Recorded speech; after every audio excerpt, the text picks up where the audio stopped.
살아계신 사랑이 많으신 하나님 아버지 감사합니다. 한 주간 귀한 시간 허락해 주셔서 하나님의 말씀을 배울 수 있도록 인도해 주신 것 감사합니다. 오늘도 전해지는 말씀 사람의 음성으로 듣지 않고 하나님의 음성으로 또 잘 들을 수 있도록 듣는 각 사람의 마음을 열어주시고 또 말씀을 전하는 자 입술도 능력 많으신 하나님께서 친히 주장해 주시옵소서. 또 듣는 가운데 마음을 열고 성경이 어떠한지 또 내 생각은 버리고 하나님의 음성에 집중할 수 있도록 주님 도와주시길 원합니다. 시종을 능력 많으신 하나님께 모든 것을 의지합니다. 저희를 사랑하시는 예수님 이름으로 감사하며 기도드렸습니다. 아멘.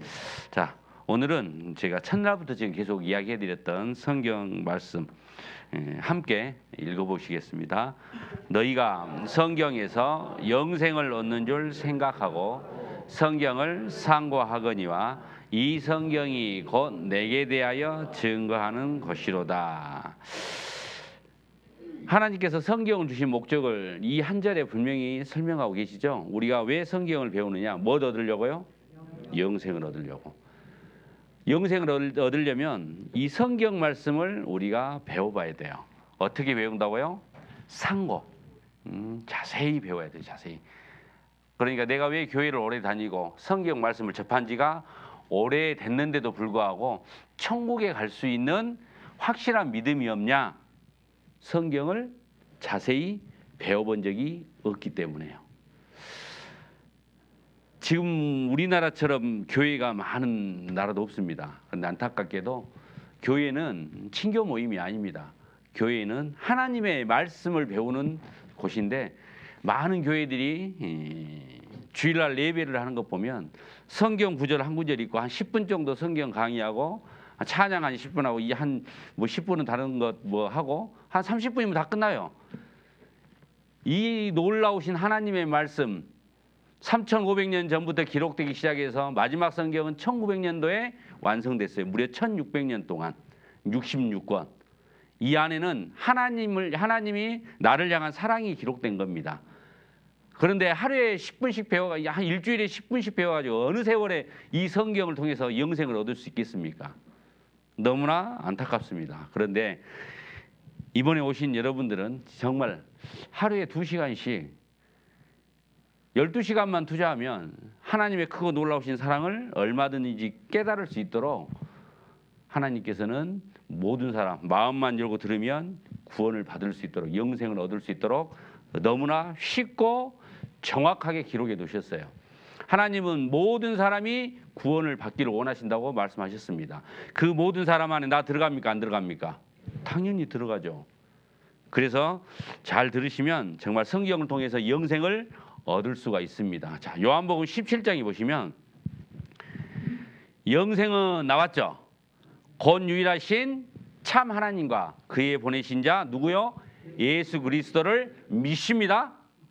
아는 것. 말로만 믿습니다가 아니라 정말 믿으려면 그 믿음의 대상을 아는 만큼 믿을 수 있습니다. 아는 만큼 믿어요. 이제 우리 3일째 만났습니다. 3일 되니까 첫날보다는 조금 더 믿을만 하겠죠. 외모도 좀 되고. 그런데 우리가 만약에 3일이 아니라 3달, 3년, 30년을 만약에 같이 지낸다고 하면 믿을만 하겠죠. 아는 만큼 믿을 수 있습니다. 영생이라는 것은 참 하나님과 그의 보내신 자 예수 그리스도를 아는 겁니다. 그래서 우리가 성경을 통해서 영생을 얻으려고 하는데 영생을 얻기 위해서 우리가 하나님이 어떤 분이신지를 지금 배우고 있는 거예요. 그리고 우리가 또 예수님이 누구신가를 우리가 배우게 될 겁니다. 어제 첫날, 둘째 날, 오늘 셋째 날 지금 예수님에 대해서는 제가 전하지 않고 있습니다. 하나님에 대해서만 어떤 하나님이요? 참 하나님에 대해서만 지금 전하고 있습니다.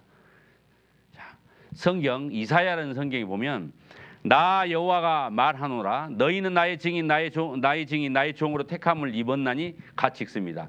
이는 너희로 나를 알고 믿으며 아는 바끔 믿는다겠죠. 그러니까 하나님께서는 우리에게 영만아 제발 나를 알고 믿어라.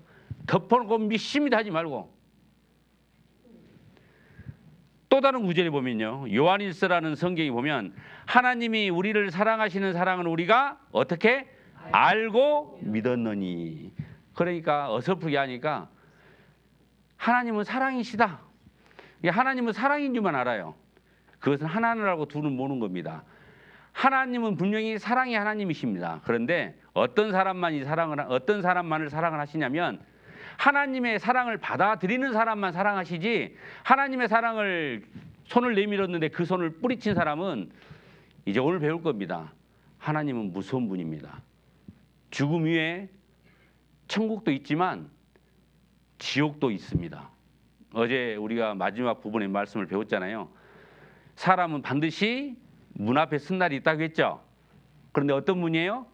생명의 문과 멸망으로 인도하는 문 앞에 언젠가는 우리는 반드시 서야 됩니다.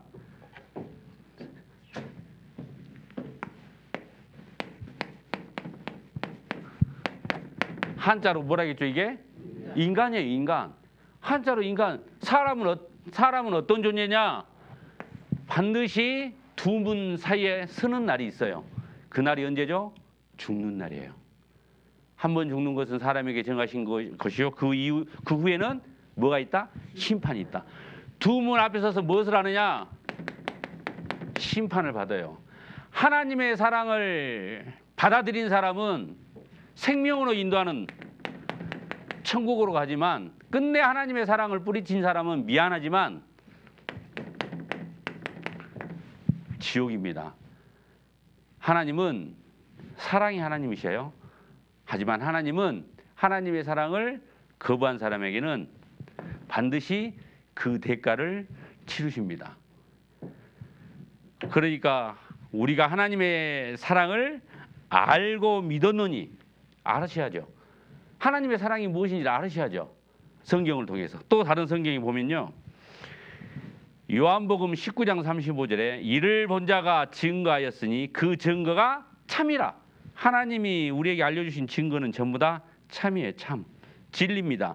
저가 자기의 말하는 것이 참인 줄 알고, 참인 줄 알고 너희로 뭐 하려고요?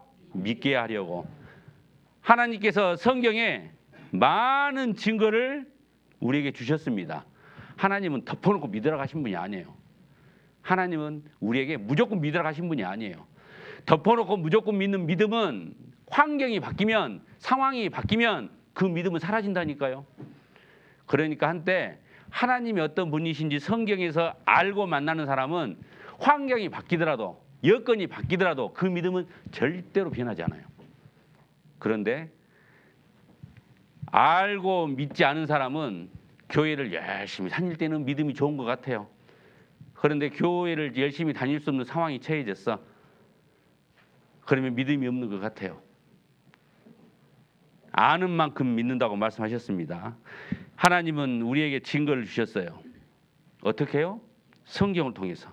태초에 말씀이 계시니라. 이 말씀이 하나님과 함께 계셨으니 이 말씀은 누구요? 하나님. 하나님. 그러니까 우리가 하나님이 어떤 분이신지, 눈에 보이지 않는 하나님을 알려면 뭘 배워야 돼요? 성경이요. 그런데 엉뚱한 데 가서 신비한 체험을 한다든가 신비한 경험을 한다든가 이상한 것을 쫓으면 귀신이 달라붙어요. 사탄이 달라붙습니다. 여러분, 하나님이 계시면 제가 분명히 이야기했죠. 누구도 있다고요? 마귀도 있어요. 귀신은 사탄 쫄개가 귀신이에요. 반드시 달라붙어요. 그러니까 우리는 하나님의 존재를 우리는 말씀을 통해서 우리는 알아야 됩니다. 아는 만큼 믿게 돼 있어요. 우리가 이틀 동안 하나님께서 이 우주 만물을 창조하셨다는 참 하나님의 첫 번째 조건은 창조주라겠죠. 너희는 눈을 높이 들어 누가 이 모든 것을 창조하였나 보라. 우리가 많은 것들은 확인하지 않았지만은 그래도 창조주 하나님이라는 것 충분히 믿을 만한 증거들은 엑기스로만 골라서 확인해 봤어요. 정말 하나님은 성경에 말씀하신 대로 태초에 하나님이 천지를 창조하시니라 자신 있게 말씀하신 것처럼 천지를 창조하신 하나님이셔요. 첫사람 아담을 하나님이 살게 한 곳이 있다고 그랬죠. 그곳이 어떤 곳이었죠? 에덴의 동산. 이 우주 만물을 왜 만드셨습니까? 누굴 위해서요? 나를 위해서. 그런데 나를 위해서 만든 곳이 그저 그런 곳인 것 같습니까? 아니요. 이 세상에서 가장 좋은 것을 만들어 놨습니다. 그것이 에덴 동산이에요. 에덴 동산에는 강이 몇 개가 흐른다겠죠? 네 개. 그게 거짓말이면 왜 이름을 적어놔요? 강 이름을 안 적어놓죠. 또 그 강이 어느 나라로 흘렀다는 그 지역 이름을 안 적어놓죠. 왜? 사람들이 찾으러 갈 게 뻔하잖아요. 그런데 하나님은 자신 있는 겁니다. 찾아보라 이거예요. 찾아서 확인하고 알고 믿으라는 겁니다. 내 강의 이름을 정확히 적어놨죠. 그 강이 어디로 흐르는가 나라 이름도 적어놨습니다. 그런데 인간의 하나님 말씀에 불순종함으로 땅을 저주할 때 2개는 남겨놓고 2개 강은 땅속에 집어넣었어요. 그것도 안 믿을까 봐 하나님이 땅속으로 집어넣었다는 성경 말씀도 기록해 놓으셨어요. 아, 하나님이 땅속에 에덴 동산을 집어넣었구나. 그때 첫째, 둘째 강은 땅속에 들어갔구나. 그런데 셋째, 넷째는 일부러 놔두셨어요. 이름도 똑같이 티그리스 강, 유프라테스 강. 이름도 똑같아요. 지금도 흐르고 있어요. 우리나라 반대편에 가면 중동지방, 사막밖에 없는 그 저주받은 땅에 지금도 2 강은 그대로 흐르고 있어요. 티그리스 강, 유프라테스 강. 사실이기 때문에. 그리고 이 에덴 동산을 우리가 확인해 봤는데 사실이었습니다. 하나님께서 땅을 저주하고 아담과 하와를 에덴 동산에 쫓아내셨죠. 그리고 세월이 흘렀습니다. 이제 아담의 10대 손 노아라는 사람이 살 때 하나님께서 물로 심판한 사건이 성경에 기록되어 있습니다. 왜 하나님께서 물로 심판하셨냐? 사람들이 말을 들었을까요? 안 들었을까요? 안 듣니까. 하나님은 뭘 제일 싫어해요? 죄를 싫어하셔요. 그런데 노아라는 사람이 살았을 때 하나님이 사람들이 어떻게 사는가 이렇게 내다보니까 온통 죄만 지고 사는 거예요. 하나님을 찾지도 않고. 그래서 하나님께서 다시 한번 이 세상을 심판할 계획을 세워요. 에덴 동산을 저주한 것처럼 하나님께서 이 시대를 심판하는데 뭘로 심판하신다? 물로 심판하신다요. 그래서 코로 숨쉬는 모든 것은 다 하나님께서 죽입니다. 그런데 노아만 하나님이 봤을 때 의인이에요. 의인. 그래서 하나님께서 노아에게 하나님의 계획을 다 설명해 줘요. 노아를 불러서 사람들이 죄가 가득하니까 내가 이 땅과 이 코로 숨쉬는 모든 것을 내가 물로 심판하겠다. 너는 내가 가르쳐 준 대로 방주를 만들어라. 방주는 배하고 달라요. 배는 조종하는 키가 있어서 내가 가고 싶은 대로 가는 것이 배예요. 그런데 방주는 키가 없어요. 물결 따라 흘러가는 거예요. 그 방주 사이즈를 정확히 이야기해주고 노아는 하나님이 말씀하신 대로 그대로 만들어요. 배가 다 만들어지자 그 방주에 코로 숨쉬는 모든 동물의 암수 한 싹씩을 태워요. 그리고 사람은 누가 타느냐? 노아와 노아 부인. 노아 아들이 3명이에요. 셈, 함, 야벳. 3며느리. 몇 명이 탔어요? 8명. 사람은 8명밖에 안 탔어요. 코로 숨쉬는 모든 동물들이 다 하나님께서 이끌어서 방주로 딱 집어넣었어요. 그리고 하나님이 문을 닫으셨어요. 노아는 의인이라고 나와요.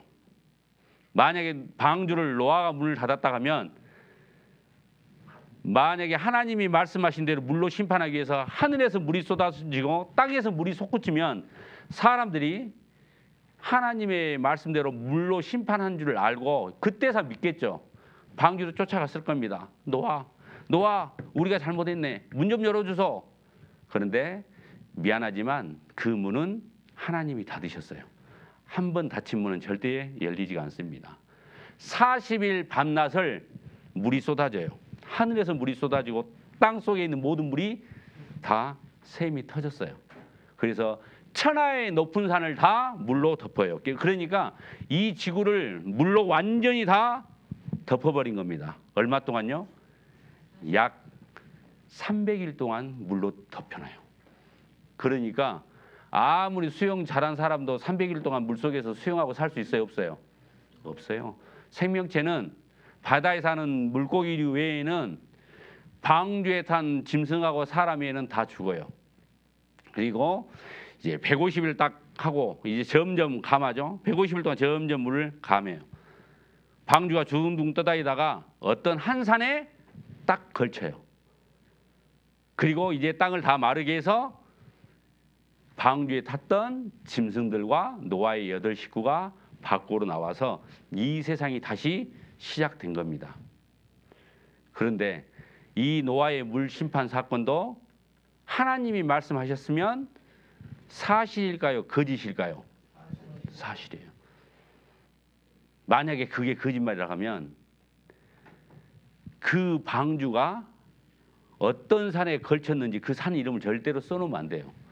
그런데 하나님은 성경에다가 방주가 떠다니다가 산에 딱 걸쳤는데 그 산 이름을 정확히 적어 놓으셨어요. 더 놀라운 것은 이 지구상에 그 산을 찾아봤더니 딱 한 개밖에 없어요. 하나. 사람들이 그 산에 가서 방주 찾으러 갔을까요? 안 갔을까요? 갔어요. 하나님은 그 산 중턱에 방주를 보관해 두셨어요. 시간이 많이 흘렀을 건데 그 방주가 남아 있을까? 그럴 줄 알고. 혹시 우리 여기 태백산이 높이가 어떻게 되는지 아세요? 1500. 그런데 하나님이 그 방주를 머물게 했던 산이 아라랏산인데 그 아라랏산 높이가요 5165m예요. 5165m. 백두산이 아마 2100, 백두산이 2100인가? 1700인가? 1700? 2700 백두산 2배네.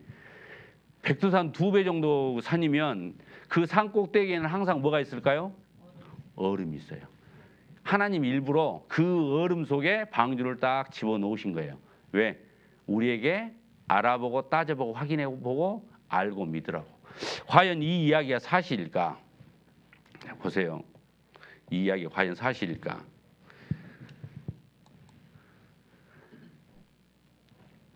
인류의 타락과 하나님의 대홍수 심판. 창세기 6장에 보면 여호와께서 사람의 죄악이 관영함과 그 마음의 생각에 모든 계획이 항상 악할 뿐임을 보시고 땅 위에 사람 주셨음을 한탄하사 마음에 근심하시고 그러나 노아는 여호와께 은혜를 입었더라.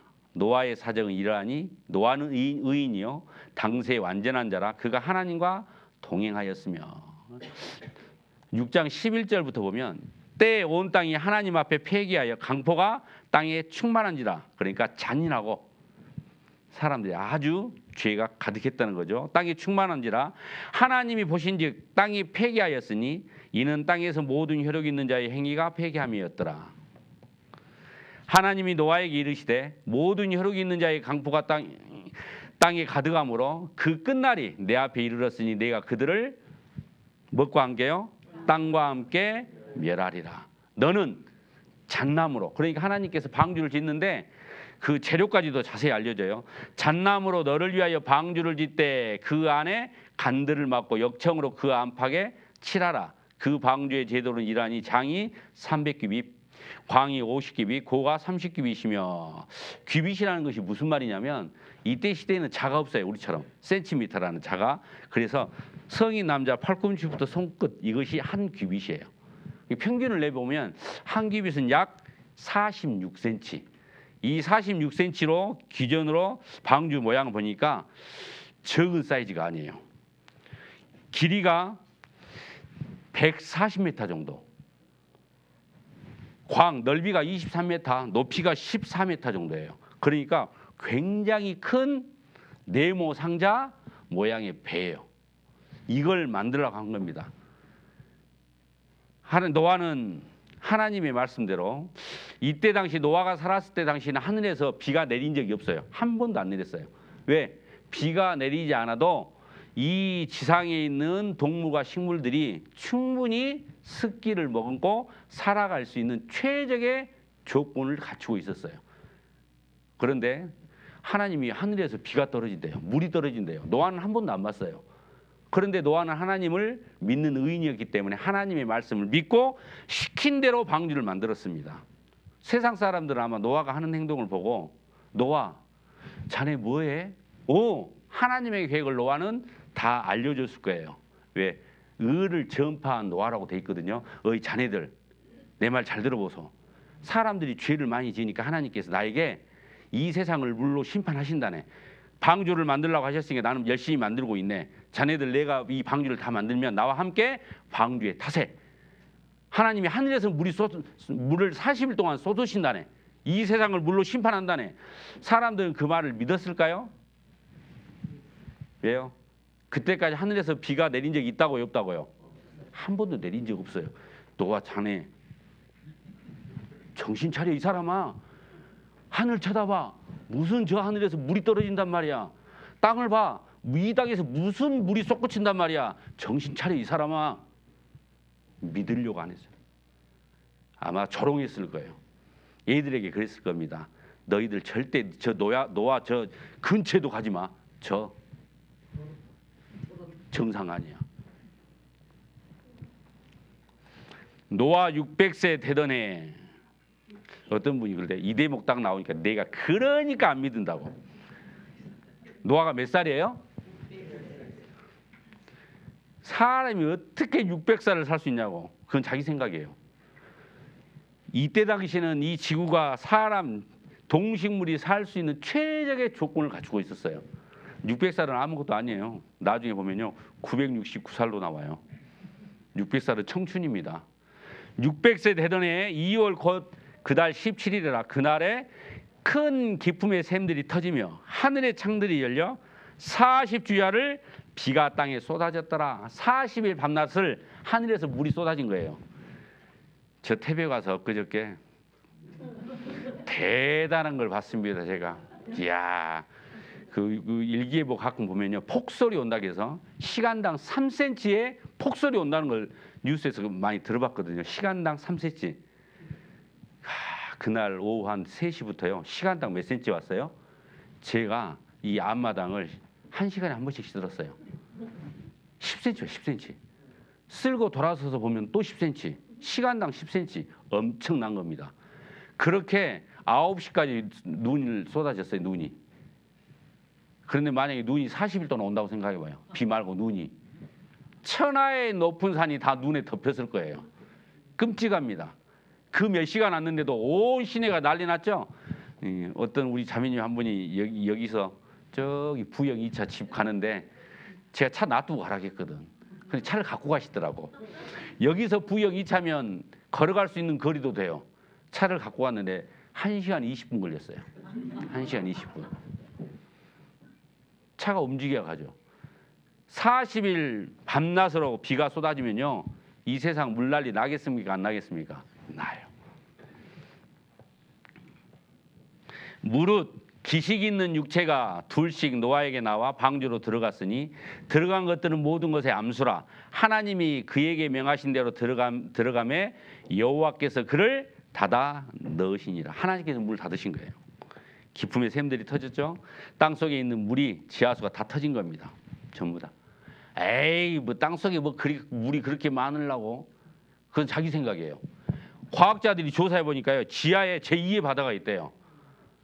더 조사해 보니까 세상에 우리가 눈으로 볼 수 있는 땅 위에 있는 물보다요. 땅 속에 있는 물이 3배가 더 많대요. 그건 제 말이 아니라 여기 써져 있네요. 3배가 많다고. 땅 속에 있는 물이. 그 물이 다 쏟아진 겁니다. 그리고 하늘의 창이 열렸다고 돼 있죠. 창세기 1장 7절에 보면 하나님 이 세상을 만드실 때 하나님이 궁창을 만드사 궁창 아래의 물과 궁창 위의 물로 나뉘게 하시며 처음에 하나님이 이 세상을 만들 때 하늘 위에 있는 물층을 하나 만들었어요. 그리고 땅에 있는 물을 만들고 또 거짓말 하시네. 하늘에 물이 어떻게 하늘에 떠 있어요? 그건 누구 생각이에요? 자기 생각. 비행사들은 비행기를 조종하신 조종사들은 알아요. 하늘에 가면요, 진짜 이만한 우박들이 둥둥 떠 있대요. 둥둥. 그게 중력하고 맞아야 이게 쏟아지는 거예요. 그 원래 그 비행기가 날아갈 때 그 앞에 그 워낙 그 계기나 이런 기기 인공위성들이 잘 돼 있기 때문에 앞에 그 낙뢰나 이런 아주 그냥 안 좋은 기상이 있으면 그걸 자동으로 피해가게 돼 있대요. 왜? 그 안에 들어가면 번개도 많이 치고 이런 진짜 이만한 우박 덩어리들이 많대요. 그런데 몇 년 전에 아시아나항공이 착륙을 했는데 거기 뚫고 무사히 착륙을 했는데 착륙할 때 보니까 앞에 비행기 앞에 머리가 날아가고 없어요. 그래서 처음에 그 조종사한테 표창을 줬어요. 그래서 나중에 그 표창을 취소하고 파면시켰어요. 왜요? 이유가 뭔지 아세요? 자동으로 피해서 가야 돼요. 그런데 그것을 피해가지 않고 정면 돌파를 하다가 이건 한바탕 큰일 날 뻔했다고 파면시켜. 진짜로 그 아시아나항공 한 7, 8년 전에 그런 사건이 있어요. 하늘에 진짜 이만 우박이 둥둥 떠 있대요. 그런데 하나님이 물을 못 떠 있게 하겠습니까? 이 물층을 하나님께서 다 쏟으신 겁니다. 왜 하나님께서 물층을 만드셨느냐? 누굴 위해서요? 나를 위해서. 태양으로부터 빛이 오는데 만약에 태양으로부터 오는 빛을 그대로 지구로 다 들어와서 내 얼굴에 비친다 하면 우리는요 수명이 몇 년 못 살아요. 아마 피부암 걸려서 다 죽을 겁니다. 태양으로부터는 좋은 빛도 오지만 인간 생명체에 해로운 빛들이 더 많이 와요. 그래서 물층이 있어서 인간에게 안 좋은 감마선이라는 X선, 자외선을 다 차단시켜줘요. 감마선, X선은 못 알아먹겠는데 자외선은 알아듣겠죠? 자외선, 햇빛 비치고 해가 좀 강하게 비출 때 여러분 나갈 때 뭘 바르고 가요? 선크림. 선크림이 뭘 차단하는 거예요? 자외선. 그러니까 노아 홍수 이전에는 이런 자외선, X선, 감마선이 물층 때문에 지구를 못 들어왔어요. 그러니까 선크림 필요가 없었어. 그런데 그 물이 다 쏟아진 다음에 이렇게 홍수 이전에는 물층이 지구를 보존했어요. 그래서 이 홍수 이전에는 사람 수명이 수백 살 사는 거예요. 사람만 이렇게 오래 사느냐? 아니요. 바퀴벌레가 30cm. 만약 바퀴벌레 여기 한 마리 있으면 난리 날 겁니다. 자, 과학자들이 조사해 보니까요. 대기권이 투명 수막으로 지구를 보호했다. 인간 수명 몇 살? 예. 이 과학자 노희청 교수님이 하신 말씀이에요. 제가 한 말이 아니라. 노아 홍수 전 하늘엔 물층이 존재했다. 자, 홍수를 기점으로 노아 시대 때 홍수가 났죠. 인간의 수명이 급격히 줄어들어요. 그래서 다윗 때는 지금처럼 인생의 연수가 70이요, 강건하면 80. 그 전에는요 900살이 평균이었어요. 제일 오래 산 무두셀라는 969세까지 살았어요. 자, 이 사람 보십시오. 이 사람은 66세 트럭 기사예요. 그런데 오른쪽하고 왼쪽이 지금 얼굴 피부가 달라요. 이쪽은 66세 정상인 피부인데 이쪽은 피부 나이가 86세예요. 86세. 왜 이렇게 됐을까요? 운전하면서 항상 햇빛을 왼쪽이 받으니까 이 피부가 자외선 때문에 노화가 금방 온 겁니다.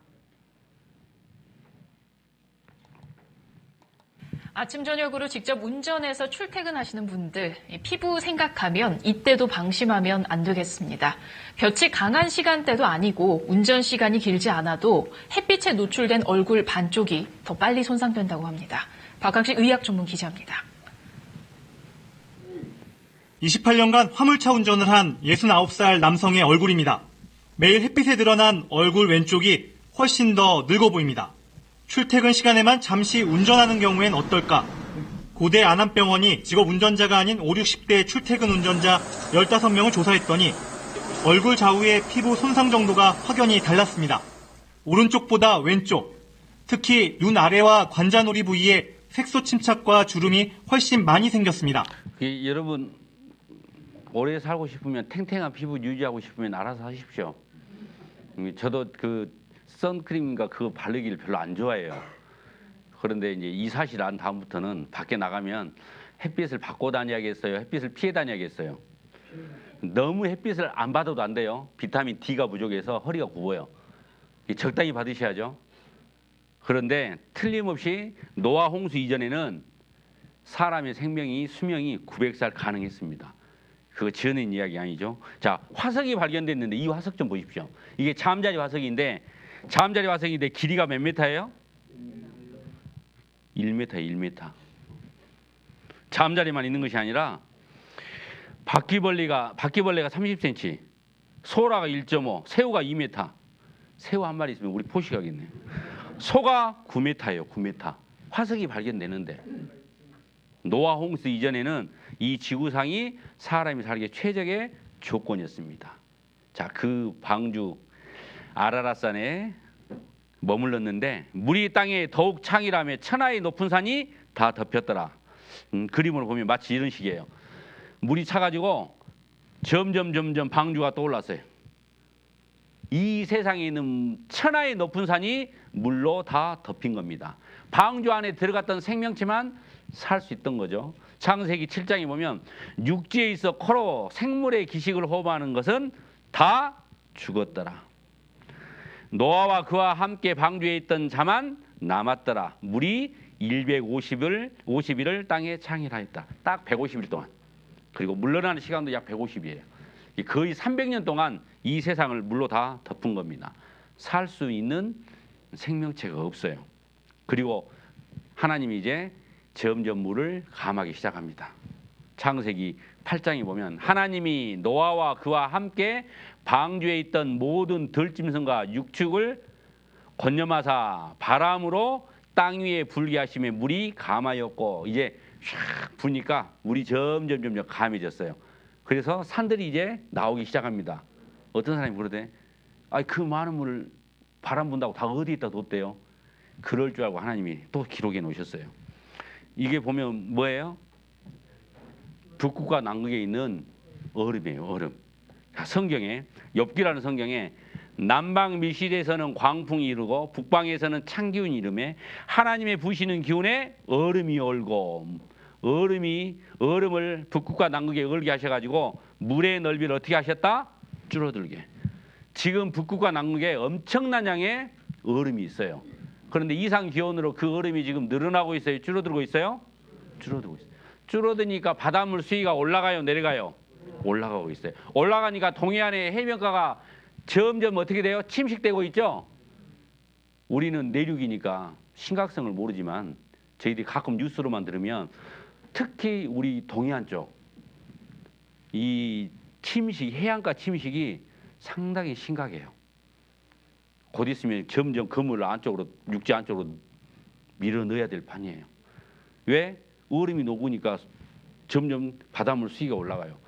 북극과 남극에 있는 얼음만 다 녹아도, 과학자들이 조사해 보니까 북극 남극에 있는 얼음만 다 녹아도 해수면이 약 40m에서 60m까지 올라간대요. 전에 한번 뉴스에 나왔는데 부산은 비상 걸렸다고. 그걸로 계산하니까 해운대가 없어져요. 부산의 절반 이상이 물에 잠깁니다. 그리고 또 물을 어디다 두셨냐? 저가 바닷물을 모아 무더기같이 쌓으시며 깊은 물을 곳간에 두시도다. 이게 대체 무슨 말이냐? 바닷물이, 여러분 이렇게 바닷물이 쫙 있으면 바닥도 반듯한 것 같죠? 그런데 실제로 이렇게 안 돼 있고, 바닷물이 수위가 이렇게 있으면 바닷물이 깊은 곳간이 있대요. 깊은 곳간. 이 곳간에다가 하나님이 물을 가둬 놓으셨대요. 그러니까 물의 수위가 줄어든 겁니다. 이 깊은 곳간의 깊이가요 11,000m가 넘는 곳도 있어요. 그러니까 지구를 그 바다 안에 땅을 반듯하게 딱 평평하게 하고 모든 산을 또 높이를 일정하게 딱 하면 물의 양이요 약 43m가 물에 잠긴대요. 그 정도로 물의 양이 많습니다. 남극과 북극에, 자 보시면 남극 얼음 두께는 최고 몇 메타요? 4,000m. 여기 보시면 높은 곳을 깎고 깊은 곳을 메워 육지를 평평하게 한다고 하면 지구는 3,400m. 이 물속에 3,400m 잠기는 거예요. 하나님께서 그 물을 북극과 남극의 바닷속에 하나님께서 다 가둬 놓으셨어요. 해수면이 무려 65m 이상 상승한다. 자 보시면 이것 해변가에 모래 있는 이 발자국을 보면 누가 지나가는 흔적이에요? 사람이 지나갔다는 걸 알 수 있겠죠? 이거 보고도 이 사람 지나간 거 아니, 지가 저절로 생겼어. 이렇게 생각하는 사람이 있다고 하면 우리는 어떻게 해야 되냐? 잘 돌봐줘야 돼요. 발자국이 있으면 당연히 사람이 지나간 사람 흔적이죠. 자, 이 강원도니까. 자, 이 산을 보면 이게 무슨 흔적이에요? 산불 흔적이에요. 누가 이렇게 먹칠해 놨을까요? 이걸 딱 보면 아, 산불이 났구나. 그러면 이걸 보면 이건 지금 무슨 재난이 일어난 거예요? 지진의 흔적이에요. 그러면 이것은요? 이것은 무슨 흔적이에요? 홍수 흔적이에요. 비가 순식간에 100mm, 200mm만 와도 엄청난 물로 인한 재난이 생깁니다. 그런데 하나님께서 말씀하신 대로 온 세상이 물로 덮였다 하면, 물로 심판을 하나님께서 내린 적이 있다 하면 세계 곳곳에 물의 홍수의 흔적이 남을까요, 안 남을까요? 당연히 남죠. 자, 희한합니다. 홍수에 관한 옛날 전해져 온 이야기가 세계 민족 곳곳에 동서남북의 모든 민족에게 보면 홍수에 관한 전설들이 내려와요. 중동 지방에 있는 바벨론이라는 지역, 그리스라는 지역, 인도라는 지역에도 홍수의 전설이 내려와요. 자, 북미 인디언들도, 페루라는 지역도, 태평양에 있는 작은 섬들도 홍수에 관한 전설들이 똑같이 내려와요. 그 말은 무슨 말이냐? 이 지역이 전부 다 물로 덮인 적이 있다는 거죠. 멀리 가지 맙시다. 이제 우리 가까운 나라를 한번 봅시다. 우리나라에서 가까운 나라가 어디예요? 일본 말고 이제 우리하고 땅을 맞대고 있는 중국이에요. 중국을 보면 중국에 희한한 홍수의 신화가 있어요. 중국에서 전해 내려온 홍수 신화예요. 자, 이 부분을 확대해서 읽어드릴게요. 보시면 유럽의 그리스 로마 신화, 우리나라에는 당군 신화가 있는 것처럼 중국에도 중국 신화가 있다. 천지가 만들어지고 인류가 탄생하는 창세 신화가 있는가 하면 성경에 나오는 노아의 방주 같은 홍수 신화도 있다. 중국에 노아의 방주 같은 홍수 신화가 있다 없다? 있다요. 자, 그러면 이 밑에 부분을 또 확대해 봅시다. 이 밑에 부분. 도끼질을 했다는 것을 보면, 자, 여신이 손으로 흙을 빚어 인간을 하나씩 만들다가, 이 중국에서 내려온 전설이에요. 여신이 손으로 이제 딱 흙으로 사람을 만들고 있어요. 어디서 많이 들어봤죠? 예? 그러다가 새끼줄로 진흙더미를 휘둘렀어요. 새끼줄로 쫙 휘둘렀더니 막 진흙이 튀어나갈 거 아니에요? 이 튀어나가면서 이게 다 파편이 뭐가 됐다? 인간이 됐다. 자, 그것을 많이 주워들은 신화 같아요. 자, 이 부분을 또 확대해 봅시다. 흙으로 인간을 만든다는 발상은 어디 이야기? 성경의 이야기와 같다. 중국 신화를 보면요, 중국은 자기들이 그 홍수에서 건짐을 받았다는 그 전설이 있어요. 그래서 성경에는 노아지만 중국 발음으로 하면 나란가, 나.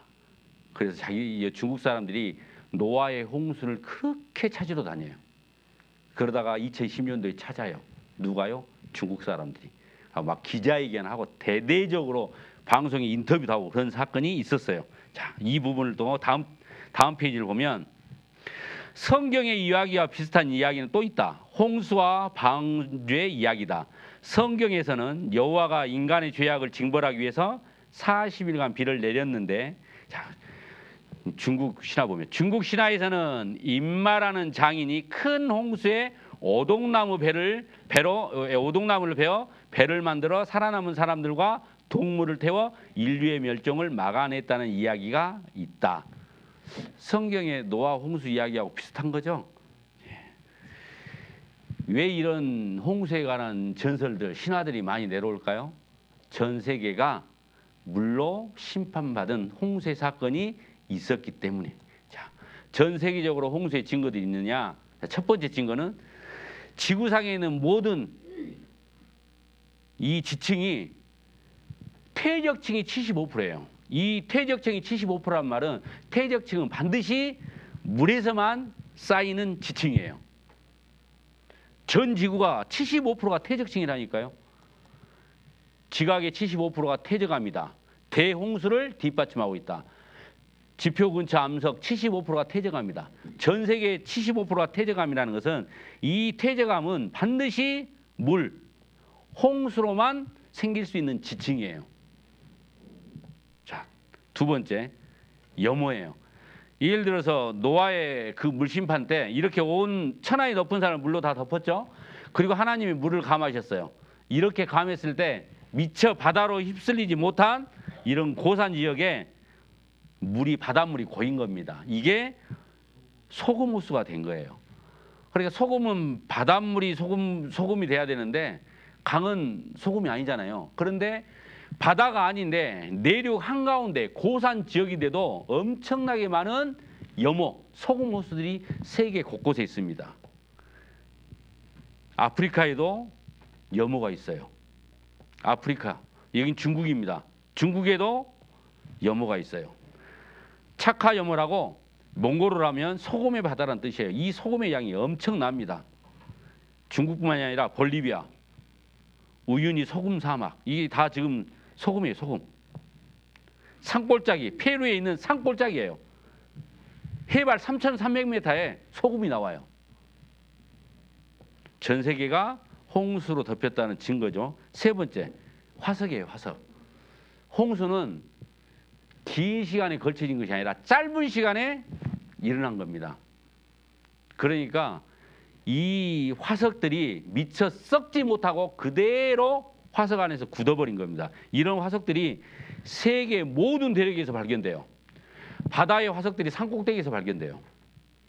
물고기 화석이 바다에서 발견돼야 되는데 막 알프스 산맥 해발 몇천 메타 위에 그 산에서 물고기 화석, 조개 화석들이 발견돼요. 아시아뿐만이 아니라 유럽에서도,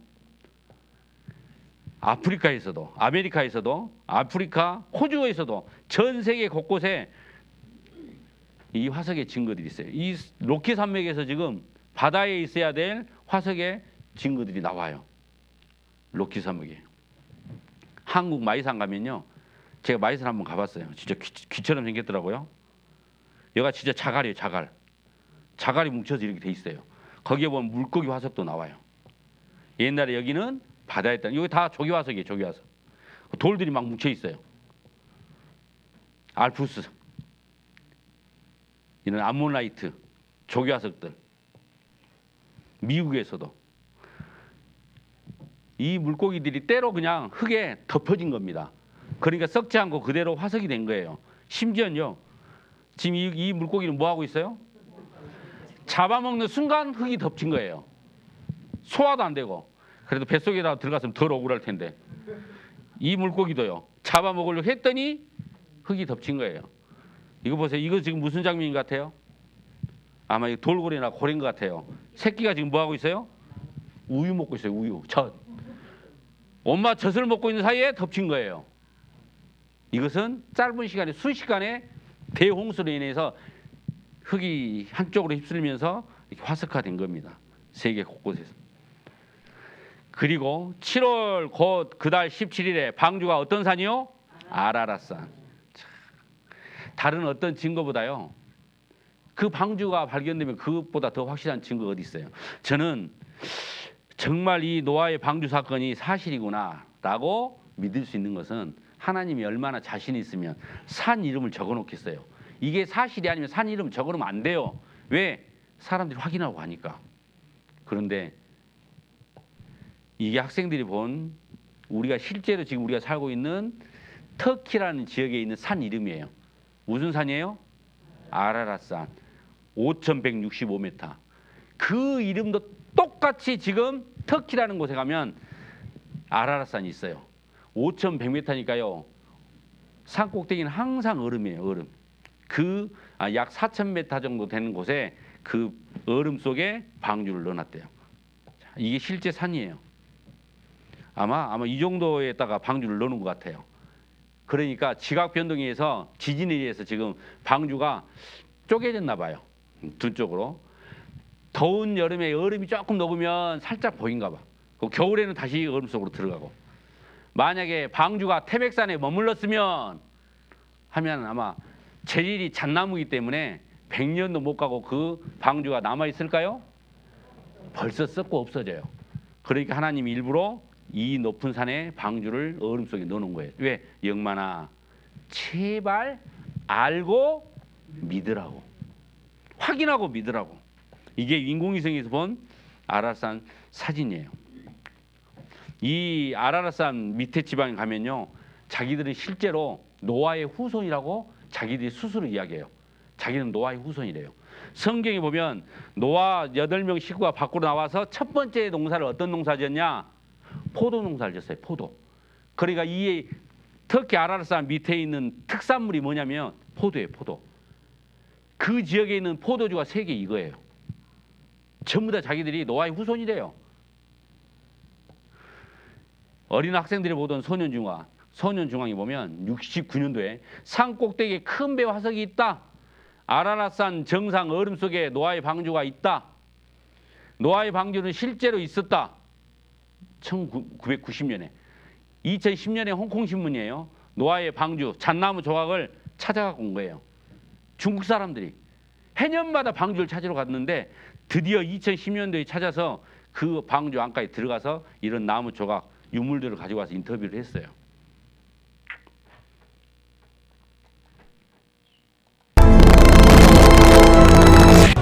그렇다면 대홍수를 피하기 위한 노아의 방주도 있는 것일까? 있다면 어디에 있는 것일까? 노아의 방주가 있었다면 어디에 있었는지 추정할 수 있는 그 한 가지 단서는 바로 성경 속에 있다.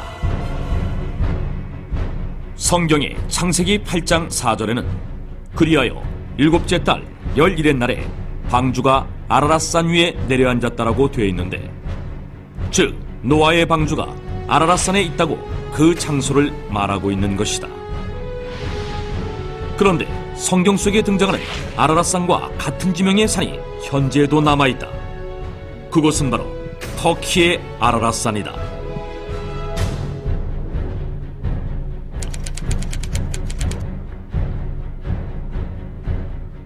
터키의 아라랏산은 그 지방말로 쿠이누라고 불리기도 했는데, 이는 노아의 산이라는 뜻이며 오랫동안 신성시 되어온 곳인데다가 현재 이곳 동네 이름들은 지난 수천 년간 노아와 노아의 자손들의 이름을 사용하고 있다고 한다. 뿐만 아니라 이 아라랏산에는 바다에서만 볼 수 있는 어패류의 화석과 소금 등 대홍수가 있었음을 증명하는 흔적들이 발견되기도 했다. 이 방송은 지금 어디서 방영한 거예요? MBC예요. 누가 보고 우리 교회에서 만들었다고 그러는. MBC에서 공영방송에 MBC 공영방송에서 만든 겁니다. 노아의 홍수 물심판 사건은 사실이에요. 거짓말이면 산 이름 안 써놓습니다. 지금 많은 사람들이 노아의 홍수를 직접 확인한 사람도 많아요. 자, 하나 더. 노아의 세 아들 이름이 나와요. 셈, 함, 야벳. 셈, 함, 야벳으로 인해서 인류가 다시 시작돼요. 8명만 살아남았다니까요. 8명만. 노아하고 노아 부인 세 아들, 3명의 아들, 며느리 해서 총 8명이 이 인류를 다시 시작해요. 셈, 함, 야벳. 그런데 저는 이거 배우면서 깜짝 놀랐어요. 우리가 학교에서 배울 때 혹시 여러분 이 교과서를 본 적 있나요? 제가 학교 다닐 때 이 교과서 가지고 공부를 했어요. 세계사. 인류 문명 그 교과서 설명하는 건데 셈족, 함족, 야벳족이에요. 셈족, 함족, 야벳족. 노아 방주가 나온 지역에서 셈은 오른쪽으로 이동해요. 그가 아시아예요. 아시아. 함은 아래로 내려가요. 그가 아프리카예요. 야벳은 왼쪽으로 움직입니다. 그 왼쪽은 유럽이에요. 그러니까 여기 교과서에 보면 셈족은 동양인의 조상이라고 돼 있어요. 함은 아프리카의 조상, 야벳은 백인의 조상. 우리 교과서에 우리는 셈족 제가 그렇게 외웠던 기억이 있어요. 왜 시험에 나오거든. 우리는 셈족이다고. 셈, 함, 야벳 이 이름이 어디에 나온 이름이에요? 성경 노아의 방주. 노아의 세 아들 이름이에요. 저는 이것 보고도 소름이 돋아요. 셈, 함, 야벳. 포도나무를 농사짓기 시작했죠. 성경에 보면 포도나무 농사를 지었다고 돼 있어요. 그런데 여기 보면 그 지역이 유명한 포도주 재배지예요. 그 지역이. 서로 자기들이 원조래요. 아르메니아에서는 6,000년 전 최고 포도주 양조장까지 발견이 돼요. 그런데 하나 더 물어봅시다. 셈, 아시아의 조상, 함, 아프리카의 조상, 야벳, 유럽의 조상. 아시아, 아프리카, 유럽. 황인종, 흑인종, 백인종. 혹시 이 세 민족 중에서 어떤 민족이 가장 비참한 삶을 살았던 민족이에요? 흑인이에요, 흑인. 흑인은 어떤 처참한 역사를 살았냐면 종으로 살았어요, 종. 종이 뭐예요? 노예. 그 내용이 성경에 나와요. 무슨 농사 지었다고요?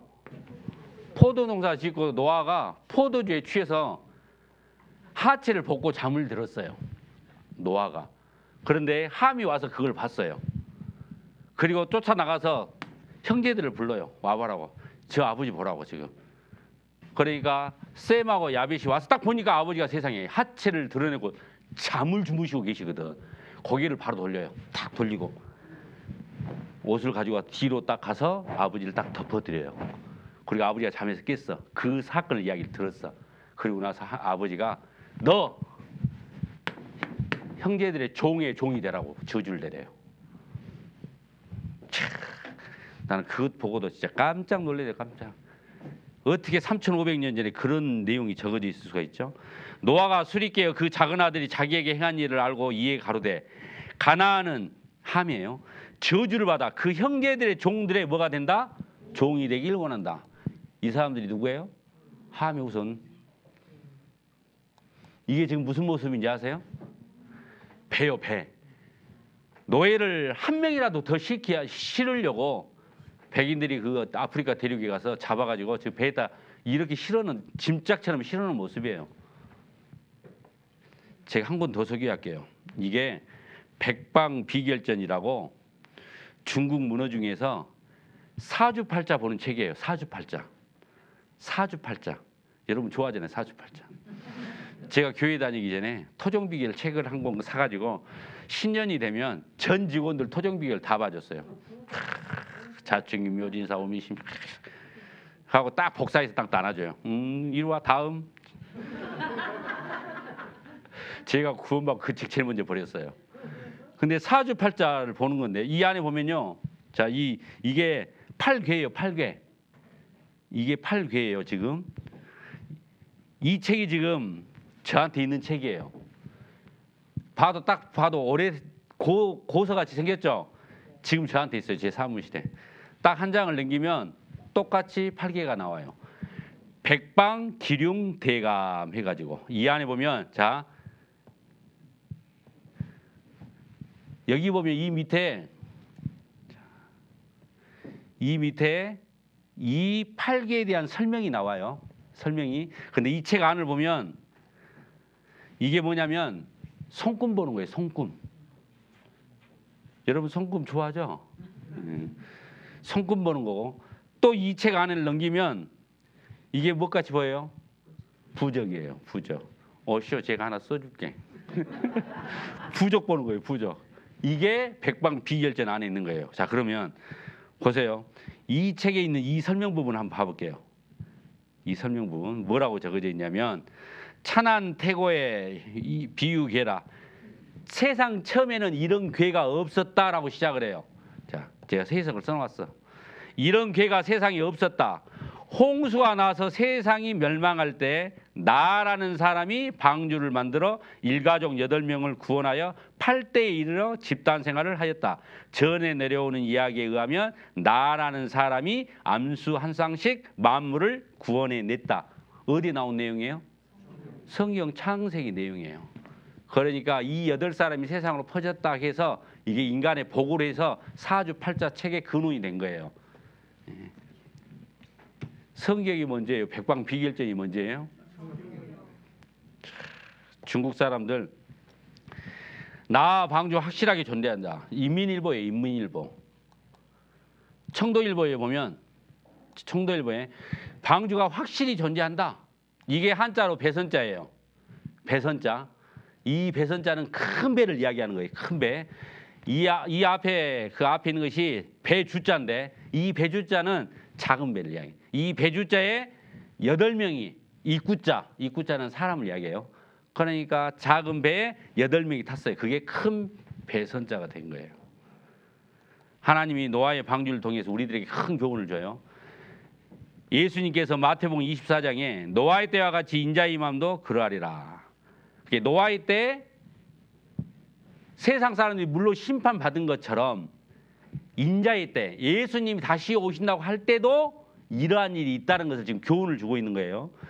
자, 홍수 전에 노아가 방주에 들어가던 날까지 사람들이 먹고 마시고 장가들고 시집가고 있으면서 홍수가 나서 저희를 다 멸하기까지 깨닫지 못하였으니, 그러니까 노아가 아무리 이야기를 해도 그 이야기를 들었다 안 들었다? 안 듣고 관심도 안 가졌어요. 하나님, 뭔 비가 내려, 뭔 물이 내려, 관심도 그냥 먹고 마시고 시집가고 장가도 사고 팔고 그러다가 진짜 물이 쏟아져서 다 멸망당했어요. 그런데 인자의 때는 성경이 뭐라고 돼 있냐면 예수님이 2000년에 이 땅에 오셔서 십자가에 죽으시고 3일 만에 부활하셔서 많은 사람들이 보는 앞에서 그대로 올라가셨어요. 그리고 예수님이 다시 한번 말씀하셨어요. 내가 다시 온다고. 그걸 보고 재림이라고 그래요. 재림의 때는 하나님이 이 세상을 심판하러 오셔. 심판하러. 뭘로? 불로 심판하러 오셔. 불로. 성경에는 그것이 나와 있어요. 그것을 아무리 이야기해도 사람들이 관심도 없어요. 그리고 그 이야기를 하는 사람들이 뭐라고 하냐면 미쳤구만. 옛날 노아가 조롱당한 것처럼 세상 사람들이 이 세상이 불로 멸망한답니다 라고 이야기하면 저 미쳤구만. 저 돌았어. 저 상종하지 마. 저 교회에서 이상한 건 배우구만. 아니, 교회에서 배우는 것이 아니라 성경에 있는 말씀을 전해주는 거예요. 이 세상이 불로 멸망할 때는 아무도 몰라요. 언젠지는.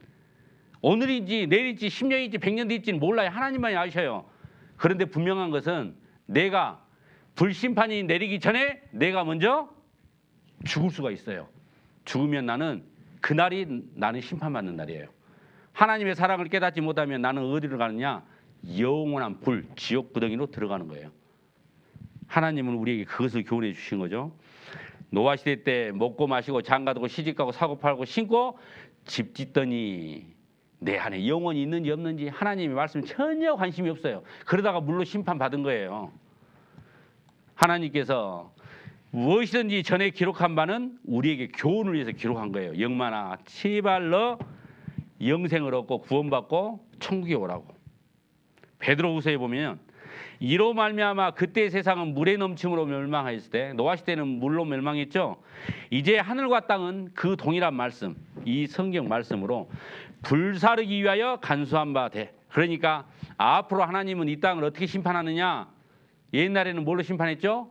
물로 심판했는데 이제 하나님께서는 성경 동일한 말씀으로 뭘로 심판하셔요? 이게 물이에요. 물.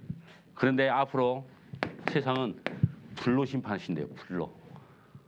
옛날에 노아 시대는 물로 심판했죠. 이제 예수님 다시 오시면 불로 심판해요. 혹시 한자로 이게 뭔지 아세요? 물하고 불하고 합치면 재앙제자예요. 재앙제자. 이게 재앙제자예요. 그때 세상은 물에 넘침으로 멸망하실 때 이제는 이 똑같은 말씀으로 불로 심판하신대요. 이게 재앙제자예요. 하나님께서 우리에게 영마라, 제발 농담으로 여기지 말라. 노아가 그렇게 세상 사람들 향해서 외쳤던 것처럼 이제 동일한 말씀으로 하나님이 불로 심판하십니다. 자, 노아 시대 때 물 심판이 사실이에요, 아니에요? 사실입니다. 농담으로 여기지 말라는 거예요. 하나님은 우리에게 반드시 심판하시기 전에 경고를 하셔요. 근데 사람들은 관심이 없어요. 하나님의 말씀을 무시하죠. 그저 먹고 마시고 세상을 즐기는 데만 정신이 다 있어요. 옛날 이사야 성경에 보면 이스라엘 민족도 그렇게 살았어요. 너희가 기뻐하며 즐거워하여 소를 잡고 양을 죽여 고기를 먹고 포도주를 마시며 내일 죽으리니 먹고 마시자. 야, 하나님 어디 가 있어? 노세 젊어서 노세. 그래, 젊어서 노는 거 뭐 잘못이 있겠어요? 하지만 하나님 만날 준비를 해놓고 놀아야 될 거 아니에요. 하나님 만날 준비를 하고 놀아도 충분해요. 왜요? 오늘 아침 뉴스를 보니까 남편이 실종신고가 됐어요. 그 눈 올 때. 근데 남편 그 휴대폰 위치 추적을 해보니까 세상에 그 마을에 집 앞에 자기 차에 깔려 있어요. 트럭이 아마 굴러가지고 약간 개울가에 이렇게 비스듬히 하려고 했나 봐요. 떨어지려고. 그것을 막으려고 내려가서 하다가 그대로 떨어져가지고 하루아침에 그렇게 죽을지 누가 알았겠습니까? 죽음이 멀리 있다고요? 천만의 말씀입니다. 오늘 밤에 네 영혼을 도로 찾으리니 그러면 지금까지 예배한 것이 네 것이 되겠느냐? 하나님은 나에게 경고하십니다. 그들이 연회에는 수금과 비파와 소고와 저와 포도주를 갖추었어도 여호와의 행하심을 관심치 아니하며 그의 손으로 하신 일을 생각지 아니하는도다. 시편에 보면 저희는 여호와의 행하신 일과 손으로 지으신 것을 생각지 아니하므로 청년이여 내 어린 때를 즐거워하며 내 청년의 날 마음에 기뻐하며 마음에 원하는 일과 내 눈이 보는 대로 쫓아 행하라. 자, 네 마음대로 한번 살아보라는 거예요. 그런데 반드시 살긴 살되 그러나 같이 읽습니다. 하나님이 이 모든 일로 인하여 너를 심판하실 줄 알라. 창조자를 기억하라겠죠. 만날 준비를 하라겠잖아요. 너희는 생각하라. 이 성경 말씀을 통해서 이제 우리는 하나님의 계획을 생각해야죠. 더 무서운 말이 있어요. 시편 50편 20절에 보면 하나님을 잊어버린 너희여 이제 생각하라. 생각 좀 하래요. 죽음이 끝이 아니고 죽음 위에 내 영혼은 하나님 앞에 가야 되고 하나님 앞에 갔을 때 뭐가 있다고요? 심판이 있다는 걸 생각하라는 겁니다. 그렇지 않으면 내가 너희를 어떻게 해요? 찌질이니. 세상에 하나님은 사랑이 하나님이고 사랑밖에 없다고요? 어떤 그 종교단체는 그래요. 지옥이 없대요. 하나님은 사랑이 하나님인데 왜 하나님이 사랑이 하나님이 지옥을 만들었겠냐고. 천만의 말씀. 성경을 지금 자기 마음대로 해석한 거예요. 하나님이요 어떻게 한다고요? 찢어버린대요. 찢어버려. 얼마나 끔찍한 말씀이에요. 하나님 만날 준비를 안 하면 하나님 찢어버린대요. 우리는 이 성경 말씀을 통해서 생각을 해야 돼요. 무엇을요? 하나님의 계획을. 내 하나님 만나기를 예비하라. 하나님은 확실한 증거를 주셨다겠죠. 눈에 보이지 않는 하나님이 계시다는 증거를 주셨습니다. 나 여호와가 말하노라 너희 우상들은 소송을 일으키라. 하도 사람들이 하나님 눈에 안 보이니까 하나님 없다 하고 있으니까 야 재판 한번 해보자. 하나님을 안 믿으려고 엉뚱한 걸 다 믿어요. 산에 사는 사람은 산신령 믿고 바다에 사는 사람은 용왕신 믿고 그 산에 가면 막 뭘 싸놓죠. 우스갯소리 하나 해드릴게요. 믿거나 말거나 합니다. 어떤 사람이 산에 올라갔다 내놓는데 급해요. 너무 급해. 도저히 참을 수가 없어. 그래서 길에서 살짝 벗어나서 볼일을 봤어요. 그냥 올 수가 없어서 옆에 보니까 돌이 하나 있어. 돌을 딱 올려놨대요. 다음 주에 와서 보니까 그 돌 위가 몇 개 더 쌓여져 있어. 다음에 와서 계속 쌓여져 있어. 계속. 더 웃긴 것은 그거 쌓아놓고 이렇게 빌어 이렇게. 그러면 그 사람이 봐서 다른 사람들은 지금 어디다 밀고 있는 거예요? 진짜 사람처럼 어리석은 존재가 없어요. 아니, 왜 사람들이 산신령한테 빌고 용왕신한테 비느냐? 내 안에 뭐가 있어요? 영혼이 있으니까요. 동물들은 종교적인 행위를 안 해요. 인간만이 종교적인 행위를 해요. 본능적으로 내 영혼의 아버지를 찾는 행위를 한다니까요. 본능적으로. 얘들이 부모님을 잃어버리면 어떻게 해요? 울어요. 울어. 장날 데리고 왔는데 아빠 부모 엄마 손을 놓쳤다. 얘는 본능적으로 운다니까요. 그러면 지나가는 사람이 불쌍해서 사탕 하나를 줘요. 그러면 사탕을 빨아먹는 재미에 울음을 멈춰요. 갑자기 한참 빨다가 누가 생각나요? 울어요, 울어. 그럼 지나가는 사람이 또 좋은 장난감을 줘. 그럼 그거 보고 노는 재미에 갑자기 있다가 또 울어요. 그 애의 울음을 멈출 수 있는 건 누구밖에 없어요? 엄마밖에 없어요. 마찬가지입니다. 내 안에 있는 영혼은 본능적으로 빌어요. 빌려면 제대로 빌어야죠. 그러니까 하나님이 답답하니까 소송을 일으키래요. 재판 한번 해보자는 거예요. 재판. 야곱의 왕이 말하노니 너희는 확실한 증거를 보이다. 증거를 확실히 보이래요. 하나님은 확실한 증거를 가지고 있으니까. 시편 19편에 보면 여호와의 율법 성경은 완전하여 내 영혼을 소생케 하고 여호와의 증거 성경은 확실하여 우둔한 자로 지혜롭게 하며 저같이 영적으로 무딘 사람, 우둔한 사람이 확실한 성경 말씀을 배우고 증거를 통해서 하나님을 믿게 됐어요. 하나님이 재판하자입니다. 재판에서 이기려면 증거가 있는 사람이 이겨요. 아니면 증인이 있든지. 우리는 많지는 않지만 하나님이 살아계시다는 증거를 몇 가지를 통해서 우리는 살펴봤어요. 이 증거만 가지고도 하나님이 계시다는 걸 우리는 부인할 수가 없어요. 창조의 사실, 에덴 동산, 노아의 무심판 사건, 인간의 역사, 최초의 사람이 살았던 곳이 에덴 동산이었잖아요. 이것만 가지고도 충분히 믿을 수 있어요. 하나님의 계심을, 참 하나님을 믿을 수가 있는데 하나님은 나를 너무나 사랑하시니까 혹시 이 증거를 통해서도 아직도 하나님이 계신 것이 긴가민가하신 분들에게 위해서 하나님이 이제 증인을 선택했어요. 증인. 그 증인이 이스라엘 민족이에요. 이 이스라엘 민족.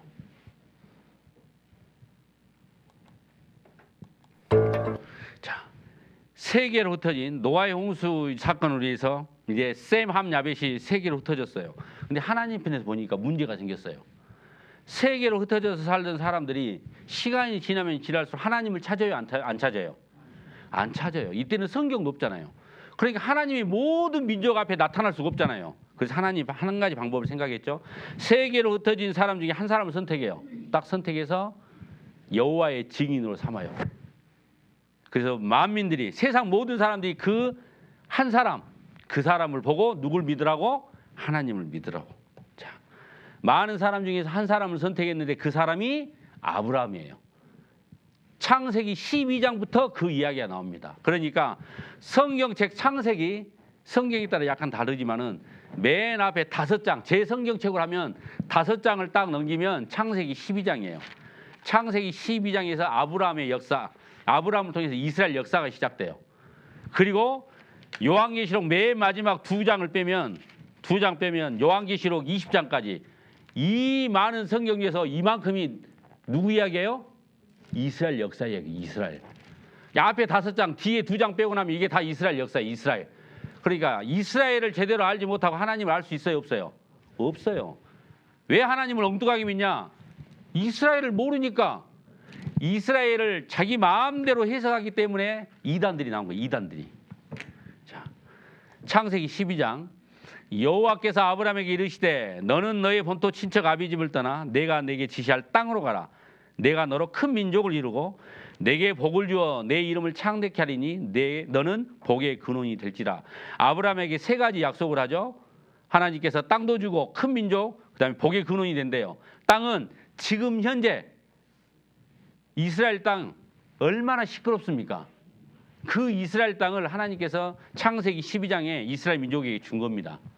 그리고 큰 민족, 가나안 땅 이에 유대인이라고 하죠. 이스라엘 민족을 이야기하는 거예요. 복의 근원이란 말은 이 아브라함 후손을 통해서, 유대인을 통해서 내 영혼을 구원해 줄 예수님, 예수 그리스도 메시아를 보내준다는 뜻입니다. 이때 당시 지금 현재 이라크 땅인 이 우르란 지역에 아브라함이 살고 있었어요. 이 우르란 지역에. 그래서 하나님이 불렀어요. 아브라함은 하나님을 한 번도 본 적이 없어요. 그런데 하나님이 아브라함에게 너 이리 가라라고 지시를 해요. 한 번도 가보지 않은 지역을 갑니다. 하나님의 말씀에 의지해서. 그 아브라함이 이스라엘 민족의 조상입니다. 그리고 이 성경은 이스라엘 역사의 역사책이에요. 왜 선택했느냐? 이사야서 43장에 보면 야곱아, 이 야곱은 이스라엘 이야기하는 거예요. 너를 창조하신 여호와께서 이제 말씀하시느니라. 이스라엘아, 그러니까 야곱은 이스라엘을 이야기하는 거예요. 너를 조성하신 자가 이제 말씀하시느니라. 너는 두려워 말라. 내가 너를 구속하였고 내가 너를 지명하여 불렀나니 너는 내 것이라. 누가 하나니까요? 이스라엘 민족. 그리고 자 다음 절에 10절에 보면 나 여호와가 말하노라. 너희는, 여기서 너희는 이스라엘입니다. 나의 증인, 나의 종으로 택함을 입었나니 이는 너희로 나를 어떻게 알고 믿으며 내가 그인 줄 깨닫게 하려 함이라. 나의 전에 지음을 받은 신이 없었느니라 후에도 없느니라. 그러니까 하나님께서 이스라엘 민족을 여호와의 증인으로 선택하십니다. 그러니까 우리 주위에 보면 두 사람씩 짝져 다니면서 여호와 증인이라고 다니는 사람들, 파수꾼 나눠주는 사람들, 여러분들이 봤을 때 한국 사람이든가요? 이스라엘 사람이든가요? 한국 사람은 여호와의 증인이 될 수가 없어요. 여기 성경이 이사야 43장 10절에 분명히 써놨잖아요. 너희는 나의 증인, 나의 종으로 택함을 입었다고. 여호와의 증인은 이스라엘 민족만이 여호와의 증인이에요. 자, 하나님께서 여호와의 증인 이스라엘을 통해서 우리에게 뭘 알려주시냐? 첫 번째, 제발 영만 알고 믿어라. 두 번째, 하나님만이 참신한 것을 알아라. 그리고 나 외에 구원자가 없다는 것을 알라고요. 여러분, 증인이란 것이 뭐죠? 어떤 사실을 알려주는 것이 증인이잖아요. 그러니까 이 프랑카드를 왜 붙였어요? 교통사고 났는데 서로 잘못했다고 상대방 탓을 안 가봐요.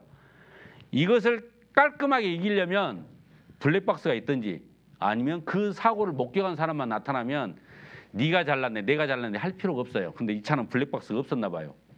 그러니까 지금 누굴 찾아요? 증인을. 누가 신호위반을 했는지를 알려주는 거죠. 하나님이 계신지 안 계신지, 하나님의 계획이 무엇인지, 하나님의 사랑이 무엇인지, 어떻게 하면 복을 받고 어떻게 하면 저주를 받는지, 그것을 누구를 통해서 알려주신다? 이스라엘 민족을 통해서. 그러니까 우리가 이스라엘 민족을 딱 역사를 알아보면 하나님이 무엇을 좋아하고 뭘 싫어하는지, 하나님이 살아계신지 우리가 분명히 정확히 알 수 있습니다. 자, 목격자와 블랙박스가 있으면 시비 걸 필요가 없죠. 자, 여호와의 증인 이스라엘 역사를 보면 같이 씁니다. 하나님의 살아계심과 성경이 사실임을 알 수 있다. 자, 이스라엘 민족은 자 여호와의 증인이에요.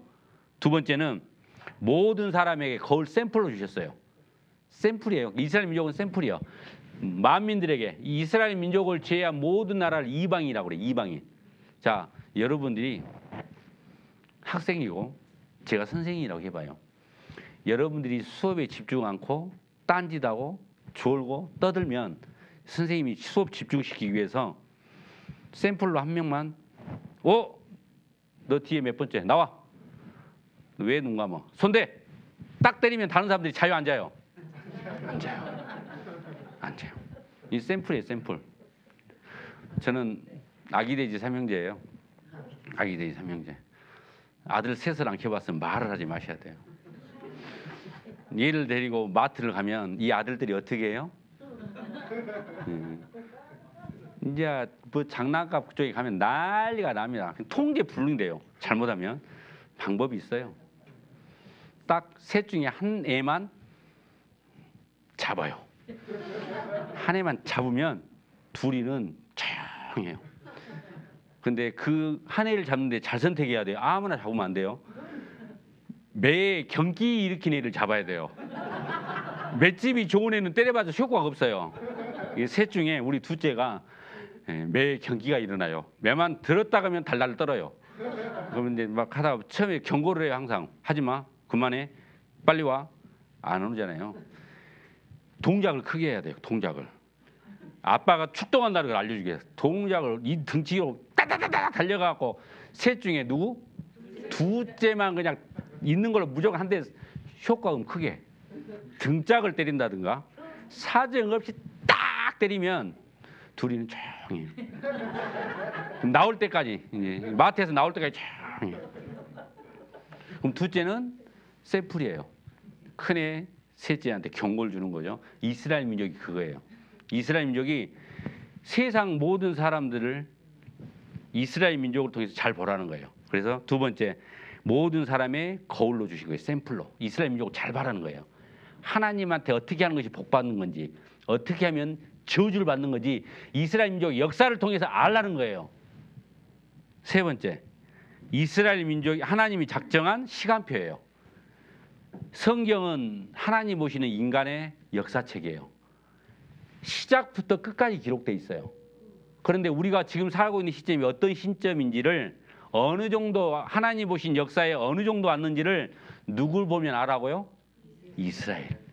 이스라엘이 어떻게 살고 있는가 지금 딱 보면, 아, 하나님이 말씀하신 인류의 계획 중에서, 시간표 중에서 어디쯤 왔구나 알라고. 그래서 이스라엘 민족을 통해서 성경 사실이고 하나님이 살아계신다는 것을 알라고 주신 거예요. 예를 들어서요, 학교 가면 수험표가 딱 있죠. 수험표가 있어요. 수업 시간 그 있죠. 국어, 사회, 역사, 수학, 영어가 있잖아요. 앞불사 5교시가 영어예요. 5교시가 영어인데 엄마가 이제 아들을 데리고 이제 가려고, 4교시가 이제 수학이고. 그런데 엄마가 나왔는데 이제 지금처럼 시계 뭐 휴대폰 있고 다 있잖아요.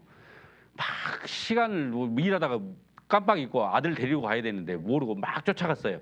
가서 딱 보니까 수학 수업을 하고 있어요. 그러면 앞으로 뒤에 시간 여유가 있어요, 없어요? 왜? 수학 다음에 영어니까, 5교시 영어가 끝이니까 앞에 가서 얼른 강의약 좀 사갖고 와야겠다. 시간 여유가 있어요. 그런데 가서 딱 보니까 지금 뭘 해요? 영어 수업을 하고 있다. 그럼 약국 가서 약을 사와야 돼요? 기다려야 돼요? 기다려야 돼. 그러니까 수학 수업을 하고 있으면 앞으로 영어 시간이 한 번 남았지. 근데 영어 수업을 하고 있으면 이제 곧 끝날 때니까 기다려야 돼요. 이스라엘 민족의 사는 모습을 보고 우리들에게 하나님이 계획하신 인류 역사가 어디쯤 왔는지를 알라고. 한 가지 이야기해 줄게요. 하나님이 계획하신 인류 역사의 마지막 때 이스라엘이라는 나라가 세계에서 가장 강한 나라가 돼요. 세계에서 가장 강한 나라. 그런데 놀랍게는요, 지금 우리가 살고 있는 이 시대에 세계에서 가장 강한 나라가 어떤 나라냐? 이스라엘이에요. 자, 보시죠.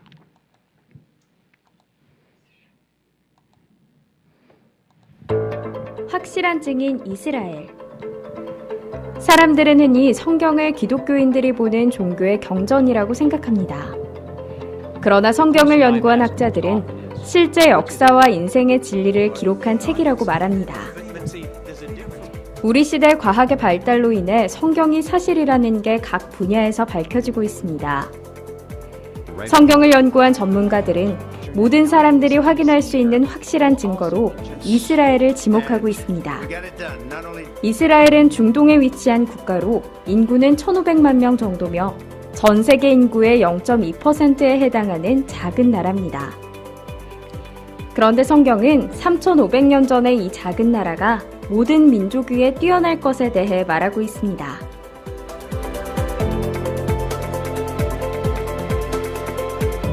사람들은 이스라엘 민족을 다른 말로 유대인이라 부르는데 역대 노벨상 수상자의 22%가 유대인입니다. 특히 경제학상의 경우 역대 수상자의 41%가 유대인이며 이외 물리학상, 의학상 등 과학 분야에서도 유대인은 두각을 나타내고 있습니다.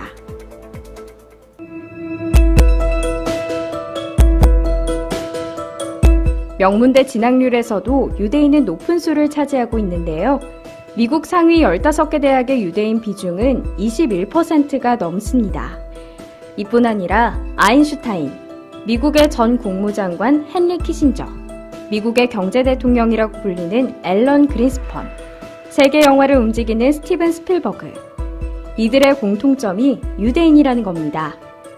세계 메이저 영화사인 파라마운트, 메트로 골드윈 메이어, 콜롬비아 피처스, 위너 브라더스, 20세기 폭스필름 등은 유대인이 설립했으며 미국의 3대 방송사 CBS, ABC, MBC 또한 유대인이 설립했고 지금도 소유하고 있습니다. 이외에도 미국에서 유대인의 영향력은 절대적입니다. 1900년 동안 전 세계에 분산돼 망했던 이스라엘이 이렇게 강한 나라가 될 거라고 그 누구도 상상하지 못했을 겁니다. 상상도 못했죠. 그런데 하나님은 성경에 미리 기록해놨어요. 세상 끝 마지막 때가 되면 그 없어졌던 저주받던 이스라엘이 살아나서 세계에서 가장 강한 나라가 된다라고 말씀하셨는데 그 말씀대로 지금 우리가 살고 있는 이 시대에 세계에서 가장 강한 나라는 미국 아닙니다. 이스라엘이에요. 지금 최근 뉴스 보시면 이스라엘이 지금 무슨 짓을 하고 있는지 아세요? 휴전 협상을 했죠. 휴전 협상을 했는데 일방적으로 깨고 미사일을 그냥 가자 지역에 퍼부어가지고 지금 1000명이 죽었어요. 순식간에 하루아침에 1000명이 죽었는데 1000명이 막 죽거나 다쳤는데 다른 나라 어떻게 하고 있던가요? 말로 막 지옥문을 열었다 해놓고 쏘도 못하고 있어. 말로만 막 거벌쩡하게 하는데 건들지는 못하고 있어요. 세계에서 가장 강한 나라가 됐어요. 그런데 그럴 줄 알았으면 하나님 우리나라를 선택하지. 왜 우리나라를 선택하라고? 그러면 지금 우리나라가 세계에서 가장 강한 나라가 됐을 텐데. 조금만 배우면 정말 선택 안 하길 잘했다라고 할 거예요. 하나님이 이스라엘을 선택한 이유가 나와요, 성경에. 자, 왜 이스라엘을 선택했는가? 대한민국이 아니고 3500년 전 신명기에 너희가 다른 민족보다 수요가 많은 연고가 아니라 너희는 모든 민족 중에 가장 적다. 그러니까 조그만한 나라를 선택해서 세계를 꽉 쥐고 있는 것을 보여줘야 그 뒤에 누가 있다? 아, 하나님이 그렇게 하셨구나라고 알지. 미국이 세계를 꽉 잡고 있으면 그 뒤에 역사하는 하나님을 알 수 있어요, 없어요? 없어요. 미국은 나라도 크고 인구도 많고 자원도 많으니까 당연히 세계에서 꽉 세계를 잡고 있지 하나님을 드러낼 수가 없어요. 그래서 하나님이 신명기 7장 7절에 있는 것처럼 일부러 가장 적은 나라, 그리고 두 번째 이유는 세상 중앙에 거하는 백성. 세계 지도를 딱 펼치면 한 중앙에 가운데에 있는 나라가 누구냐? 이스라엘이에요. 우리나라는요? 우리가 보는 지도책에는 우리나라가 한 가운데던데 그 우리나라 사람이 그린 지도예요. 세계 공통으로 보는 지도에는 우리나라를 극동아시아라고 해요. 극동. 동쪽 가장 극한 동쪽에 있는 동쪽 끝터리에 있는 그게 우리나라예요. 어느 정도로 적냐면 이스라엘 전체 면적이 지금 2만인데 우리나라 강원도보다 살짝 커요.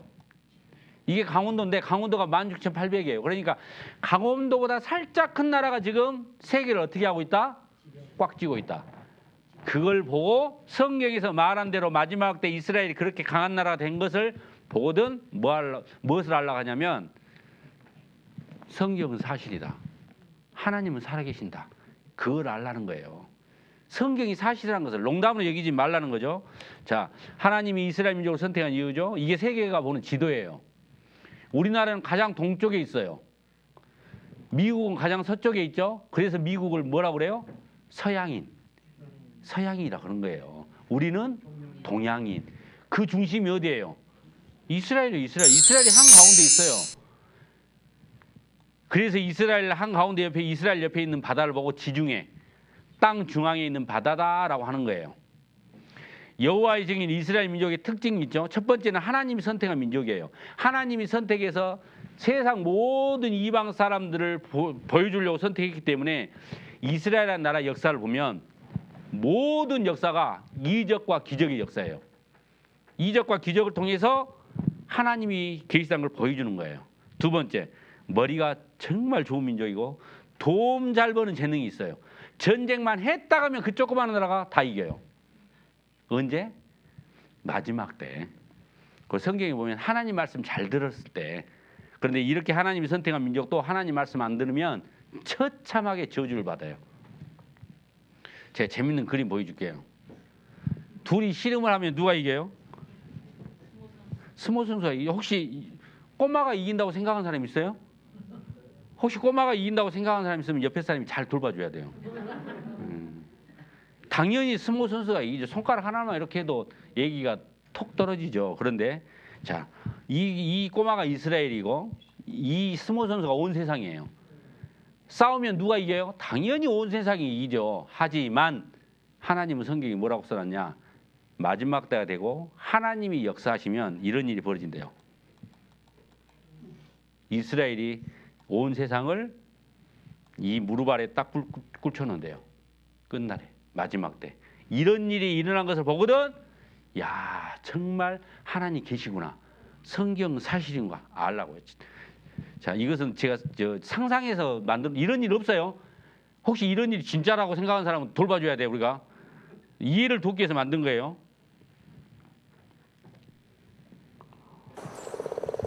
개구리가 파리를 잡아먹어요.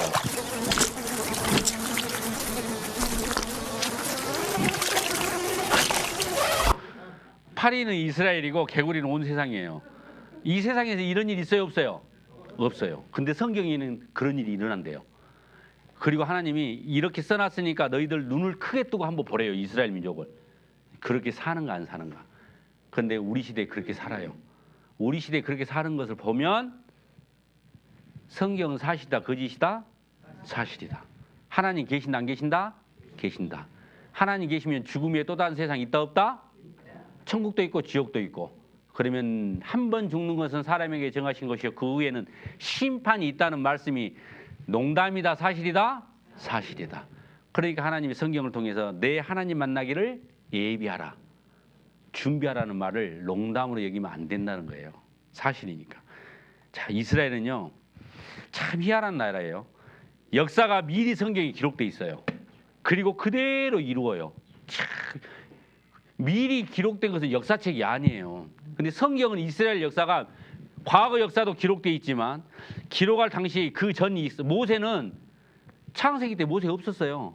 그런데 하나님이 불러준 대로 그냥 받아 적은 거예요. 그렇게 과거 역사도 적어놓고 앞으로 될 일도 적어놨어요. 앞으로 될 일이 약 성경의 3분의 1은 예언이에요. 예언. 그런데 그 말한 대로 그대로 이루어져요. 뭐 하라고요? 제발 영만 믿으라고요. 그래서 이스라엘 역사는 먼저 기록하고 나중에 이루어져요. 하나님이 이스라엘 민족을 선택하고 신명기에 보면 시내산이라는 곳에서 하나님과 이스라엘 민족이 약속을 합니다. 계약을 맺어요. 이걸 보고 시내산 언약이라고 하는데 계약 내용은 극히 간단해요. 어떤 내용이냐? 영만아 너 이 말씀 잘 들어. 순종하면 내가 뭘 줄게? 복 줄게. 그런데 너 이 말씀을 안 들고 불순종하면 뭘 받는다? 저주를 받는다. 얼마나 간단해요. 그러니까 말 잘 들으면 복 주고 말 안 들으면 저주를 내린다. 이스라엘 민족은 이 계약서 내용대로 하나님과 계약을 해요. 아이고 하나님 걱정하지 마십시오. 우리가 하나님 말씀에 순종하고요 말고요 하고 말고요. 왜 이런 계약을 철석같이 하냐? 이 계약을 맺을 당시에 이집트라는 곳에서 400년 동안 노예 생활을 하고 있어요. 그래서 하나님이 주신 가나안 땅을 버리고 이집트로 내렸다가 거기서 노예 생활을 400년 해요. 그러니까 하나님 제발 한 번만 살려주세요. 모세를 통해서 이스라엘 민족을 건져내요. 그런데 그때 당시 이집트 왕이 노예로 잘 부리고 있는데 내주겠어요? 안 내줘요. 그래서 우리가 알고 있는 모세가 10가지 기적을 보여줘요. 그리고 데리고 나와요. 데리고 나왔는데 이 애굽 왕이 보내놓고 보니까 배가 너무 아파. 못 먹는가 하면 어떻게 해요? 얘라 군대를 동원해서 다 죽여보려고 쫓아와요. 그러니까 모세가 이스라엘 민족 200만 정도를 데리고 딱 가는데 뒤에는 애국 군대가 쫓아와요. 아이고 벌써 앞에가 바닷물이 딱 가르고 있네요. 앞에는 바닷물, 뒤에는 애국 군대가 쫓아오고. 그러니까 백성들이 또 모세를 원망해요. 우리를 거기서 그냥 잘싸게 놔두지 괜히 데리고 나고 여기서 다 죽게 하느냐? 이때 여러분들이 잘 알고 있는 홍해가 갈라지는 기적을 보여줘요. 모세가 지팡이를 들고 쫙 바닷물을 내리니까 바닷물이 그냥 절벽이 되고 딱 갈라지고 200만이 싹 건너가고 애국 군대가 쫓아오니까 하나님이 바닷물을 딱 엎으셔서 다 몰살을 시켜요. 이적과 기적의 역사예요. 그것을 직접 눈으로 봤기 때문에 이스라엘 민족은 세상에서 하나님을 제일 잘 믿는 민족이 어디냐? 이스라엘이에요. 이스라엘 나라는 하나님을 제일 잘 믿는 나라예요. 왜? 이적과 기적을 직접 체험을 했기 때문에. 지금 그리고 나서 이 계약을 하자는 거예요. 그러니까 이스라엘 민족은 하나님을 지금 철석같이 믿어요 안 믿어요? 믿고 있어요. 눈에는 안 보이지만 하나님을 믿어요. 그러니까 계약서 내용대로 하나님 우리 순종할게요 하고 철석같이 계약을 합니다. 순종하면 복, 불순종하면 저주. 곳곳에 그런 내용이 있죠. 내가 오늘날 복과 저주를 내 앞에 두나니 명령을 들으면 복이요. 자, 말씀을 잘 들으면 복이라겠죠. 그 다음 절에 보면 만약 그 명령을 어기면 듣지 아니하면 뭘 받는자? 저주를 받는다. 계약서 내용입니다. 순종하면 복, 불순종하면 저주. 그 내용대로 이스라엘 민족은 역사를 살아요. 근데 복을 내리는 내용도 자세히 나와 있고 저주받을 내용도 자세히 나와 있어요. 한두 군데다 기록한 것이 아니죠. 보라, 내가 오늘 생명과 복과 사망과 화를 내 앞에 두었나니. 자, 구체적으로 레위기라는 성경 26장에 보면 복받을 내용, 저주받을 내용을 자세히 기록해 놨어요. 이 계약을 언제 하느냐? 3500년 전. 출애굽해서 홍해를 건너고 광야의 시내산에서 계약을 딱 하는데 그 계약이 3500년 전에 하는 거예요. 그러니까 너 앞으로 하나님이 준 저 가나안 땅으로 다시 들어간다. 들어가서 이제는 말 잘 들어. 말 잘 들으면 뭘 받아요? 복. 그런데 말 안 들으면 못 받는다? 저주. 근데 하나님이 암만도 이스라엘 민족을 알아요. 요것들이 내가 이렇게 놀라운 이적과 기적을 직접 보여줬는데도 불구하고 말을 안 들을 것 같아. 그러니까 하나님이 몇 번 강조를 해요. 그 강조를 한단 말은 너 진짜 말 잘 들으라는 것을 이야기하는 거예요. 말 안 들어서 진짜 벌 받고 죽으라는 이야기예요. 진짜 말 잘 들어. 이것이 이해가 안 되면 이거하고 똑같아요. 우리 집사람하고 저하고 계모임이 있어서 이제 나가려고 해. 아들 세 놈이 한마디도 우리가 나가면 자기들 마음대로 할 것 같아. 그래서 너희들 엄마 아빠 갔다 올 때까지 숙제 다 해놓고 아랫집 아저씨 안 쫓아오게 조용히 너희들 놀고 있어. 그러면 엄마 아빠 갔다 통닭 2마리 사줄게. 얘들은 통닭 먹을 욕심에 걱정하지 마세요. 너 만약에 아랫집 아저씨 쫓아오고 숙제를 안 해놨으면 너 통닭이 없긴커녕 너가 하나 앞에 5대씩. 걱정하지 말라니까요. 나갈라다 다시 돌아서 너 매 5대씩에 TV 일주일간 금지. 걱정하지 마세요. 나갈라다가 너 매 5대 TV 일주일간 금지에 용돈 없어. 자꾸 이렇게 이야기하는 것은 너 진짜 숙제도 하지 말고 마음대로 뛰어놓고 아랫집 올라와서 마음대로 그냥 해가지고 시끄럽게 해가지고 통닭도 안 사주니까 돈 남고 용돈도 안 주니까 남고 TV도 못 보게 하니까 속 시원하고 혹시 그럴 마음으로 자꾸 그렇게 하는 거예요? 아니잖아요. 아들들을 사랑하니까 제발 엄마 아빠 없더라도 숙제도 해놓고 조용히 앉아서 아랫집 아저씨 쫓아오지 않게. 아랫집 아저씨한테 우리가 트라우마가 있어. 아랫집 아저씨 때문에 우리가 돈도 안 받고 이사 간 적이 있어서. 그러니까 진짜 조용히 하라는, 사랑하니까 그런 약속을 하죠. 하나님하고 이스라엘 민족도 똑같아요. 보세요. 자, 신명기 28장에 보면 복과 저주를 이야기했는데 더 구체적으로 이야기해요. 자, 만약에 명령을 지키면 복덩어리예요. 모든 것이 복이에요. 성읍도 복, 들에도 복, 네가 키우는 짐승도 복, 들어가도 복, 나와도 복, 집에 있는 이 그릇도 복. 복천지예요. 복천지. 반대로 만약에 지키지 않으면 저주예요. 모든 것이 저주예요. 나가도 저주, 들어와도 저주, 네가 키우는 짐승도 저주, 이 그릇도 저주, 다 저주. 온통 저주죠. 그런데 저주 내용이 구체적으로 기록되어 있어요. 보실래요? 너희가 그렇게 되어도 내게 청종치 아니하면 너희 죄를 인하여 내가 너희를 몇 배? 7배. 자, 말한 벌에 7배를 더한다. 그러면 정신 차려야겠죠. 자, 다음 절을 20절 보세요. 21절. 너희가 나를 거슬려 내게 청종치 않을진데 내가 너희 죄대로 너희에게 몇 배? 7배나 더 재앙을 내릴 것이다. 그럼 벌써 7, 7배, 7배 2번이에요. 나 같으면 이 정도 되면 이제 말 듣겠네. 정신 차리겠어요. 그런데 또 23절에 이런 일을 당하여도 너희가 내게로 돌아오지 아니하고 나를 대항할진대 나 곧 나도 너희에게 대항하여 너희 죄를 인하여 몇 배? 너희를 7배를 치리라. 7배, 7배, 7배요. 이 정도만 돼도 뼈는 못 추려요. 그런데 또 27절에 보면 너희가 이같이 될지라도 내게 충성치 아니하고 내게 대항할진대 내가 진노로 너희에게 대항하여 너희 죄를 인하여 몇 배? 7배. 벌써 7배가 4번이에요. 이 정도면 살 수가 없는 거예요. 엄청난 저주를 내린다는 뜻이죠. 이 말씀은 3,500년 전에 하신 말씀이에요. 아직 그 땅에 안 들어갔을 때. 들어갔을 때 말자들은 복복복복. 들어가서 말 안 들으면 저주. 그런데 그래도 말 안 들으면 7배. 그래도 말 안 들으면 7배. 지금 4번이에요.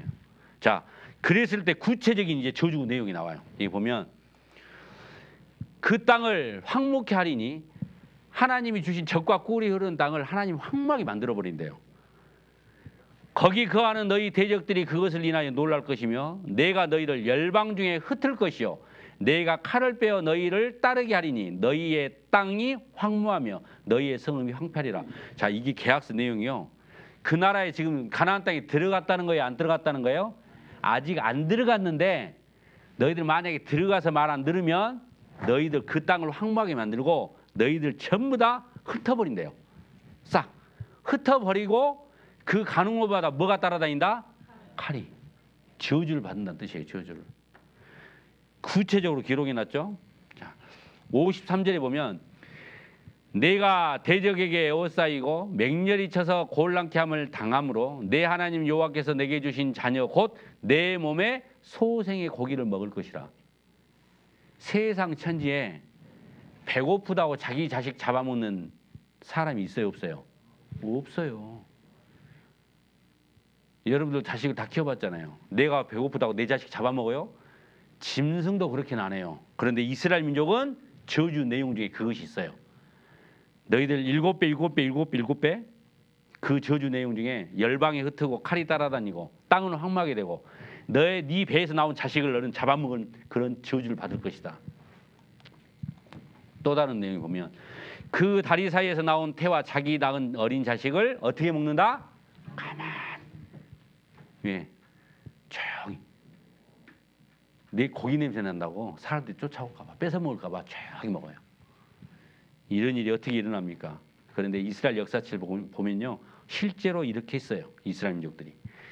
그러므로 주께서 시온의 딸들의 정수리에 딱지가 생기게 하시며 여호와께서 그들의 하체로 드러나게 하시리라. 하체가 다 드러난대요. 저주 내용 중에. 그때 썩은 냄새가 향을 대신하고 노끈이 띠를 대신하고 대머리가 숱한 머리털을 대신하고 굵은 베옷이 화려한 옷을 대신하고 자자한 흔적이 고운 얼굴을 대신할 것이며 썩은 냄새. 얼마나 많은 사람들이 죽어 시체로 있기 때문에 썩은 냄새가 진동을 한대요. 그리고 대머리 전부 다 머리가 벗겨져요. 그리고 고운 베옷 옷도 다 벗기고 자자한 흔적이란 말 칼자국. 이 저주받을 내용이 정확하게 자세하게 기록되어 있어요. 어떤 성경에 보면 내가 또 너를 그들의 손에 붙이리니 그들이 내 누를 헐며 내 높은 대를 이렇게 성읍을 다 부순다는 거예요. 내 의복을 벗기고 내 장식품을 빼앗고 내 몸을 벌겨벗겨 두으리라.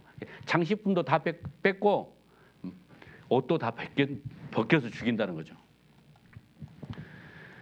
내 옷을 벗기면 내 장식품을 빼앗을지라. 세상 모든 나라 중에 흩어져 그들의 환난을 당하게 할 것이며 또 그들로 내가 쫓아보낼 모든 곳에서 치욕을 당하게 하며 말거리가 되게 하며 조롱과 저주를 받게 하리라. 자, 이게 하나님이 이스라엘 민족에게 계약한 계약서 내용이에요. 약속의 결과는 어떻게 됐을까요? 말 잘 들어서 순종받는 것은 순종받을 때도 있었어요. 말 잘 들어가지고 순종해갖고 복 받을 때가 있었어요. 얼만큼? 쥐꼬리만큼. 대부분의 역사는 불순종해서 저주받은 거예요. 이게 이스라엘 역사를 보면 하나님 말씀 안 들어가지고 주인 나라로부터 엄청나게 공격당하고 죽임당하고 쫓겨난 그 내용이 나와 있어요. 그러면 이스라엘 민족은 얼마나 어리석냐면 다른 나라가 이제 쳐들어와서 우리를 못 살게 구워요. 괴로움을 막 당해요. 그러면 빌어요 하나님한테. 하나님 한 번만 봐주세요. 그러면 하나님은 네가 뉘우쳤으니까 용서해 줄게. 봐줘요. 그러면 봐줬으면 정신 차려야 돼요? 못 차려야 돼요?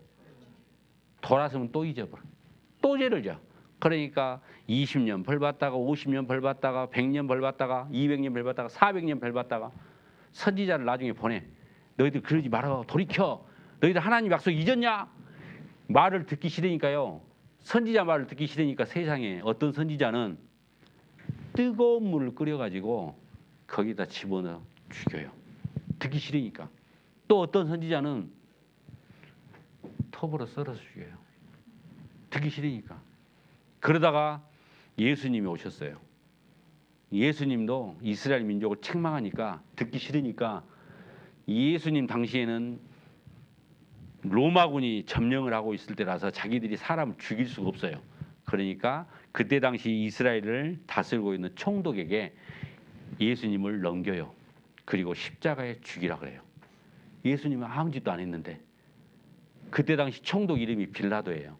빌라도가 예수님을 조사해 봤어요. 아무런 죄가 없어. 풀어주고 싶어요. 그런데 이스라엘 민족들은 막 폭동을 일으키려고 해요. 그래서 빌라도가 꾀를 써요. 명절 때 죄수 풀어주는 제도 있죠. 우리나라도 특사박 뭐 광복절 특사라고 죄수 풀어주잖아요. 딱 빌라도가 꾀를 냈어요. 이스라엘 명절 때 흉악범 바라바라는 흉악범 한 명을 딱 세워놓고 예수님을 딱 세워놓고 둘 중에 누굴 풀어줄까라고 물어봐요. 그러니까 빌라도는 당연히 이 바라바는 흉악범 당연히 백성들이 바라바를 죽이고 예수님을 풀어주십시오라고 할 줄 알았는데 아뿔싸 바라바를 풀어주고 예수님 빨리 죽여주래요. 어떻게 죽일까? 십자가에 못 박혀 죽이세요. 큰일 난 겁니다. 죄가 없는데. 그래서 빌라도가 물을 가져다가 손을 씻어요. 딱 씻으면서 한마디 하죠. 나 예수님 죽인 피값 나 몰라? 너희들이 다 받아.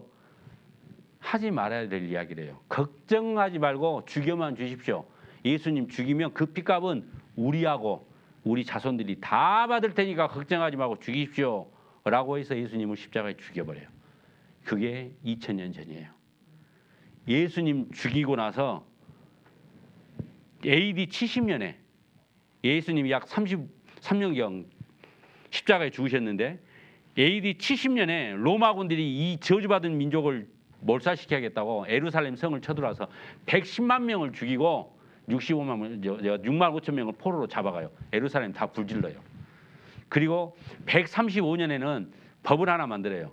이 민족은 이 가나안 땅에서 살 수가 없다는 법을 만들어가지고 세계로 싹 쫓아내요. 그러니까 AD 130 지금부터 1900년 전에 하나님이 주신 적과 꿀이 흐르는 땅에서 쫓겨나요. 근데 쫓겨갔던 나라마다 잘 살면 말을 안 쳐. 열방에 흩틀고 뭐가 따라다닌다겠죠? 칼이. 1900년 동안 간 나라마다 이 아무 이유 없어요. 유대인이란 이유만으로 대량 학살을 당해요. 1900년 동안. 차마 성경을 저주받은 역사를 비교하면요. 눈 뜨고는 귀로 들을 수 없을 정도로 저주를 받아요. 불순종의 역사죠. 이게 이스라엘 역사를 약 4000년 역사를 그림으로 지금 그려놨어요. 제가 힘들어서 말하기 힘들어서 4000년 역사. 아브라함을 선택한 것이 지금부터 약 4000년 전이에요. 아브라함이 이삭을 낳고 이삭이 야곱을 낳고 하나님이 주신 적과 꿀이 흐르는 땅에서 벗어나서 애굽 땅에서 살다가 400년 동안 노예 생활을 해요. 하나님 살려주세요. 모세를 통해서 출애굽을 해요. 엄청난 이적과 기적을 보이고 여기서 아까 우리가 배워봤던 계약을 해요. 말 잘 들으면 뭘 줘요? 복. 말씀 안 들으면 불순종하면 저주. 그럼 잘 살아야죠. 이때를 보면 딱 한 10% 정도 조금만 순종해서 복 받아요. 그때 어디냐? 다윗 시대예요. 다윗 왕 때는 하나님의 마음이 합한 사람이라고 성경에서 평가를 했어요. 다윗 왕 때는 주변에 있는 모든 나라들이 다윗 앞에 머리를 다 숙여요. 조공을 다 바쳐요. 그러니까 다윗 왕 때 가장 이스라엘 민족은 잘 살았어요. 그 아들이 솔로몬이에요. 교회 안 다니는 사람도 솔로몬은 다 알아요. 지혜의 왕이라고. 그런데 솔로몬이 부인이 몇 명이냐? 1000명이에요. 1000명. 하나님이 왕은 여자를 많이 두지 말라겠거든요. 이방 사람과 결혼하지 말라고 하나님이 성경에 분명히 명해놨어요. 그런데 솔로몬이 하나님 말씀을 거역하고 이방 여인들과 정략 결혼을 해요. 우상을 섬기는 여인들, 딸들과 결혼을 해요. 그러면 우상 섬긴 부인들이 궁궐에 들어와서 살면서 솔로몬에게 어떻게 해요? 헝 하나만 믿게 해줘. 하나님만 믿어야 되는데 자기 나라에서 섬기던 우상을 믿게 해달라는 거예요. 솔로몬이 치맛바람에 넘어가고 그래 믿어. 그러다가 나중에 또 그 우상을 궁궐 안으로 들어오게 해줘. 그래 갖고 와. 하나님 몇 번 경고를 해요. 너 정신 똑바로 차리라고. 너 만약에 그렇게 정신 안 차리면 네 때는 내가 약속했으니까 나라를 안 쪼개지만 네 죽고 나면 네 아들 때 내가 나라를 2개로 쪼갤 것이라고 미리 이야기돼요. 그런데 경고를 안 드려요. 그러다가 솔로몬이 죽고 솔로몬 아들 때 나라가 남유다 북이스라엘로 쪼개져요. 솔로몬의 아들 르호보암이 남유다. 그 다음에 부하였던 여로보암이 북이스라엘. 북이스라엘은 온통 우상만 섬겨요. 그래서 하나님께서 AD 722년에 아수르에서 멸망을 시켜요. 북이스라엘이 망한 것을 남유다가 보면 정신 차려야 돼요, 안 차려야 돼요? 차려야죠. 왜? 우상 섬기다가 망했으니까. 그런데 똑같이 우상을 섬겨요. 그러다가 BC 606년에 바벨론이라는 나라에서 망해요. 이때 나라가 없어진 다음에 페르시아, 헬라, 로마에 의해서 식민지 생활을 해요. 그러니까 이스라엘 민족이 얼마나 괴롭겠어요. 제발 메시아를 보내주세요. 예수님이 왔어요. 그런데 예수님마저도 십자가에 죽여요. 그 죽인 죄로 70년에 예루살렘 성이 멸망하고 독립하기 전까지 무려 1900년 동안 차마 눈뜨고는 볼 수 없는 처참한 역사를 살아갑니다. 복과 저주죠. 이게 그래프로 쉽게 나타내는 거예요. 말 잘 들으면 복 받고, 그런데 복 받을 때보다는 저주 받을 때 훨씬 많습니다. 에레미야라는 성경 지금부터 2700년 전에 기록된 거예요. 너희 열조가 애굽 땅에서 나온 날부터 오늘날까지 내가 내 종 선지자들을 너희에게 보내었으며 부지런히 보내었더니 돌이키라고 보냈는데 안 들어요. 너희가 나를 청종치 아니하며 귀를 기울이지 아니하고 목을 곧게 하여 너희 열조보다 악을 더 행하였느니라. 암탉이 그 새끼를 날개 아래 먹은 같이 내가 내 자녀를 모으려 한 일이 몇 번이냐. 그러나 너희가 원치 아니하였도다. 우상 숭배했죠. 제가 말한 이 사람이 빌라도라는 사람이에요. 왼쪽에는 바라바를 세워놓고 오른쪽에는 예수님을 세워놨죠. 누굴 풀어줄까? 걱정하지 마시고 바라바를 놓아주시고 예수는 십자가에 죽이십시오. 순종하면 복 받는다는 것을 정면으로 어겼어요. 불순종함으로 저주를 받죠. 빌라도가 물을 떠다가 손을 씻어요. 예수님 죽인 피값은 나는 모른다. 너희들이 받아라. 이 사람의 피에 대하여 나는 무지하니 너희가 당하라. 백성들이 뭐라 하느냐 같이 읽습니다. 백성이 다 대답하여 가로되 그 피를 우리와 우리 자손에게 돌릴지어다. 자, 예수님이 십자가에 죽으셨어요. 예수님이 십자가에 메고 갔을 때 옆에 있는 여인들이 예수님을 보고 울어요. 그러니까 예수님이 뭐라 그러냐. 예루살렘의 딸들아 나를 위하여 울지 말고 너희와 너희 자녀들을 위하여 울라. 왜? 이제 약속대로 너희들은 저주를, 계약서 내용대로 너희들은 저주를 받기 때문에 나 때문에 울지 말고 너나 너희 자식들을 위해서 울라라고. 예수님 죽고 나서 1900년 동안 눈뜨고는 볼 수 없는 처참한 역사를 삽니다. AD 70년에 타이터스 장군에 의해서 멸망을 당하고 135년에는 디아스포라, 이스라엘 민족은 자기 땅에서 한 명도 살 수 없다는 법을 만들어 다 쫓아내요. 하나님이 주신 젖과 꿀이 흐르는 약속의 땅은 황무하게 되죠. 큰 민족을 이루게 했다는 그 약속은 세계로 흩어버립니다. 복은 죽음과 저주가 따라다니죠. 성경에 있는 저주 내용 그대로 이스라엘 민족은 저주를 받습니다. 1948년 5월 14일 날 독립되기 전까지 나라 잃은 지 2600년. 그 나라에서 쫓겨난 지 1900년 만에 1948년 5월 14일 독립되기 전까지 처참한 역사를 삽니다. 내기 26장 아까 계약서 내용이죠. 어떤 모습으로 죽을 건지도 자세히 기록되어 있었어요. 성경에. 열방이 흩은다겠죠. 102개 나라로 흩어버려요.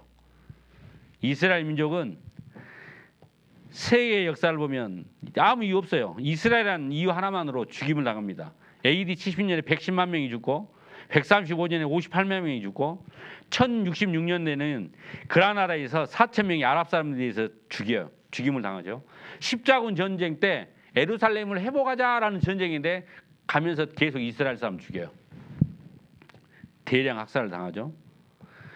AD 1215년에는 모든 이스라엘 사람들은 옷에 다윗의 별을 달고 다니고 유럽에 흑사병이 돌았는데 이스라엘 사람한테 누명을 씌워요.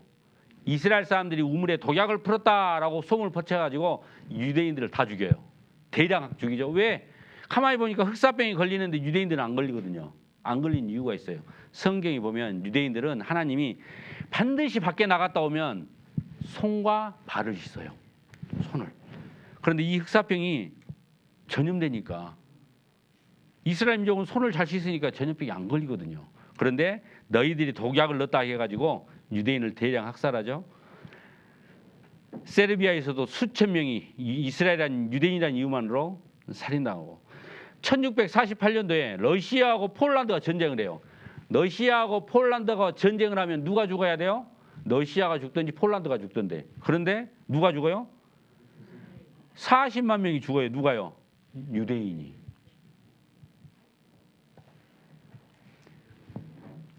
세계 2차 대전 히틀러에 의해서 이때 당시 유대인들이 세계적으로 1000만 명도 안 됐어요. 그런데 무려 600만 명이 죽어요. 유대인 인구의 3분의 2가 히틀러의 세계 2차 대전 때 이 히틀러에 의해서 죽임을 당합니다.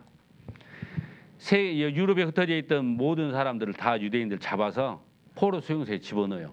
그리고 학살을 합니다. 자, 이것은 요세푸스는 누구냐면 유대인인데 역사학자예요. AD 70년 당시에 역사를 그대로 적어놨어요. 실제 실화죠. 자, AD 70년 4월 6월절 절기 기간 중에 예루살렘을 토성으로 포위하여 5개월간 고립시킬 때 유대인들은 굶주림에 지쳐 누굴 잡아먹었다? 자식까지 잡아먹는 사태가 발생했다. 하나님이 자식을 잡아먹는다고 했죠.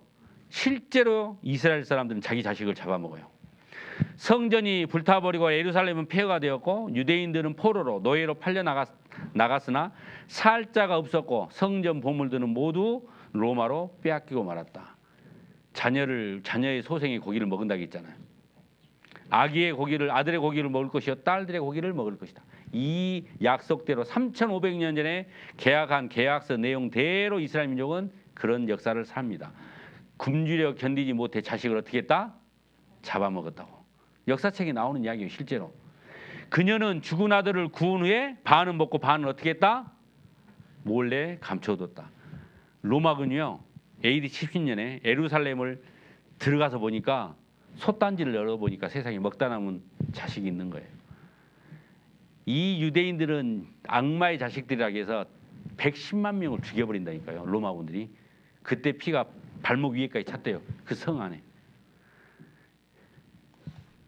1941년도에요. 러시아의 수용소에 죄수들을 풀어가지고 쇠파이프를 주고 유대인을 쳐 죽이고 있는 거예요. 1946년 6월 28일 러시아 카우나스 유대인 학살. 아무 이유 없어요. 그냥 쇠파이프 주고 철파이프로 수백 명의 유대인들을 짐승 패듯 때려 죽이고 있다. 그 피를 우리와 우리 자손에게 돌릴지어다. 이게 하나님이 선택한 선민들 이스라엘 사람들의 모습이에요. 전부 다 가슴에 다윗의 별을 달았죠. 총살시키고 교수형시키고 아이슈비츠 그 수용소를 만들어 놓고 전부 다 유럽에 있는 유대인들을 다 모아요. 그리고 대량 학살을 합니다. 세계 2차 대전 때 연합군이 승리를 하고 포로 수용소에 들어가 보니까 시체를 미처 치우지도 못했어요. 이게 다 시체입니다. 썩은 냄새가 향을 대신한다고 했죠. 이게 다 시체예요. 불도저로 밉니다. 얼마나 썩은 냄새가 나는지 불도저 기사 지금 코를 막고 있잖아요. 수건으로. 대머리가 숱한 머리털을 대신한다고 했죠. 죽이는데 전부 다 머리를 벗겨 죽여요. 그 머리카락으로 무엇을 했느냐? 카페트도 만들고 세상에 창고에가 머리털이 7톤이 보관돼 있어요. 이 머리털로 뭐 했냐면 잠수함 방수제를 만들었어요. 독일군의 유명한 잠수함 유보트, 가볍고 기동력이 좋잖아요.